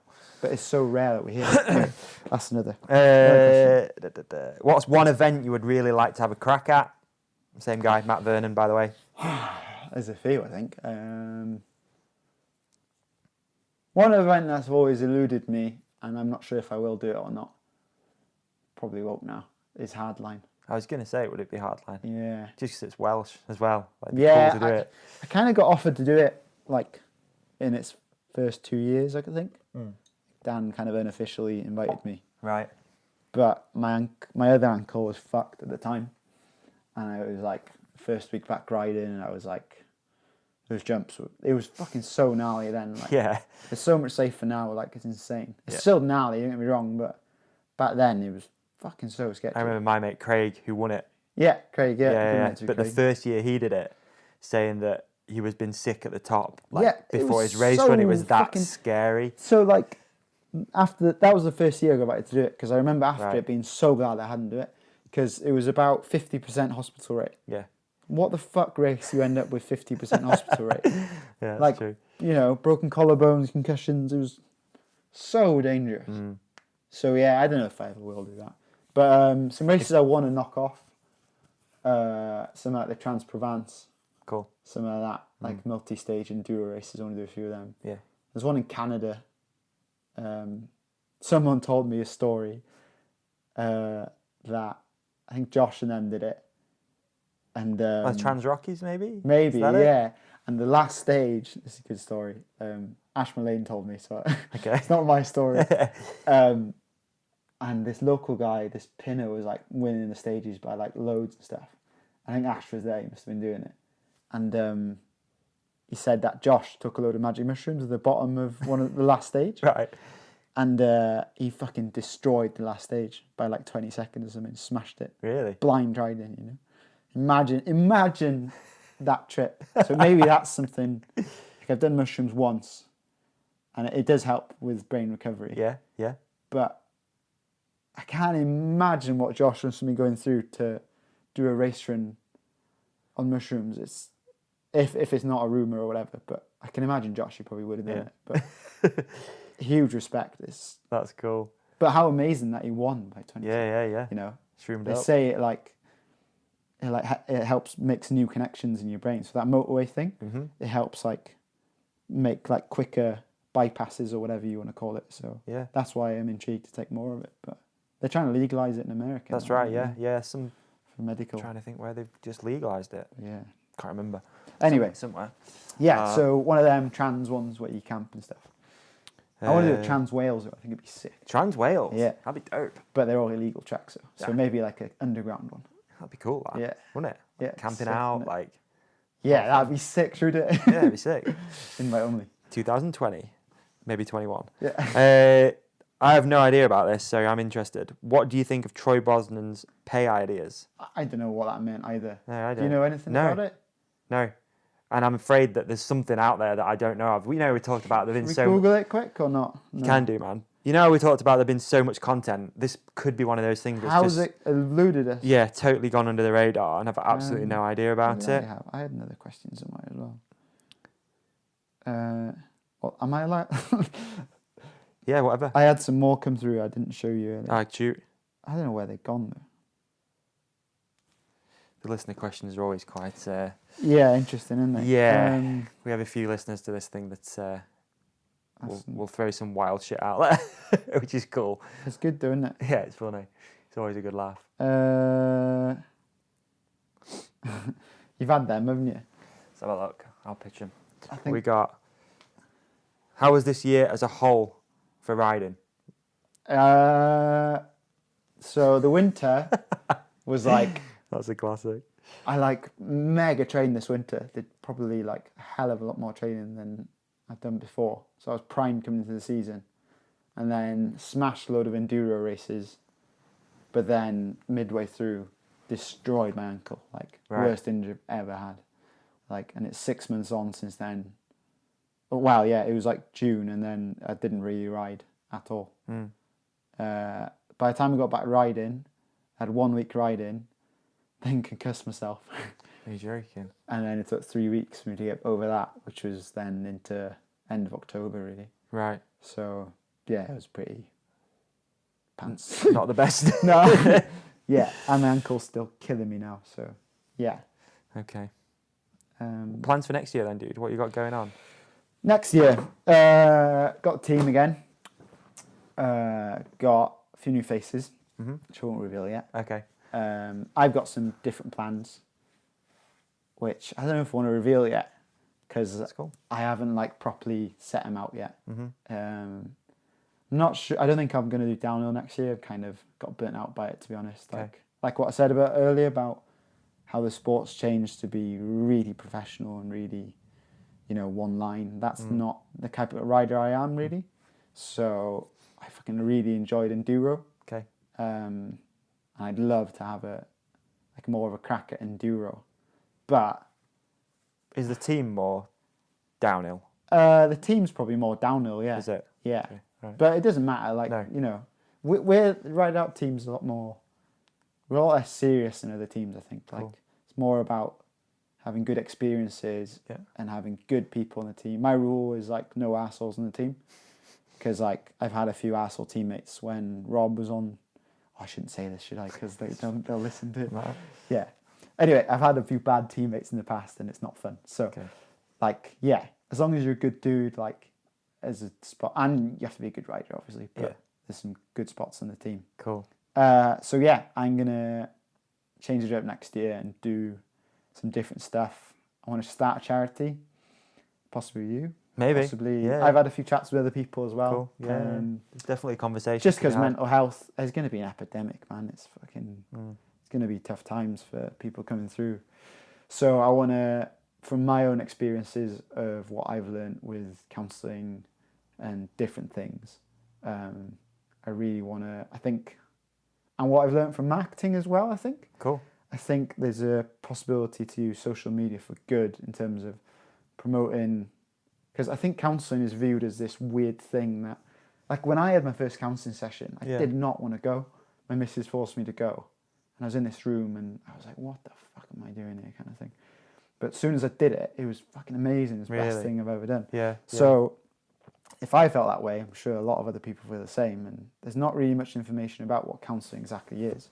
So maybe some sort of marketing campaign that helps people figure out if they need counselling, therapy, or the benefits of it to finding themselves, and some sort of charity where there's some money in the pot to help people to get counselling, because it's very hard if you're depressed to go to a doctor to say that you're depressed in the first place, and depression's this weird, or anxiety, whatever you want to call it, mental health, let's call it, is a very strange scale of you don't even know that you're depressed to begin with, you just feel strange. So if I can help people equipped with some tools somehow, I don't know. This is all plans I need to do, really. But at the minute, I'm just negotiating with sponsors for next year for the team. Cool.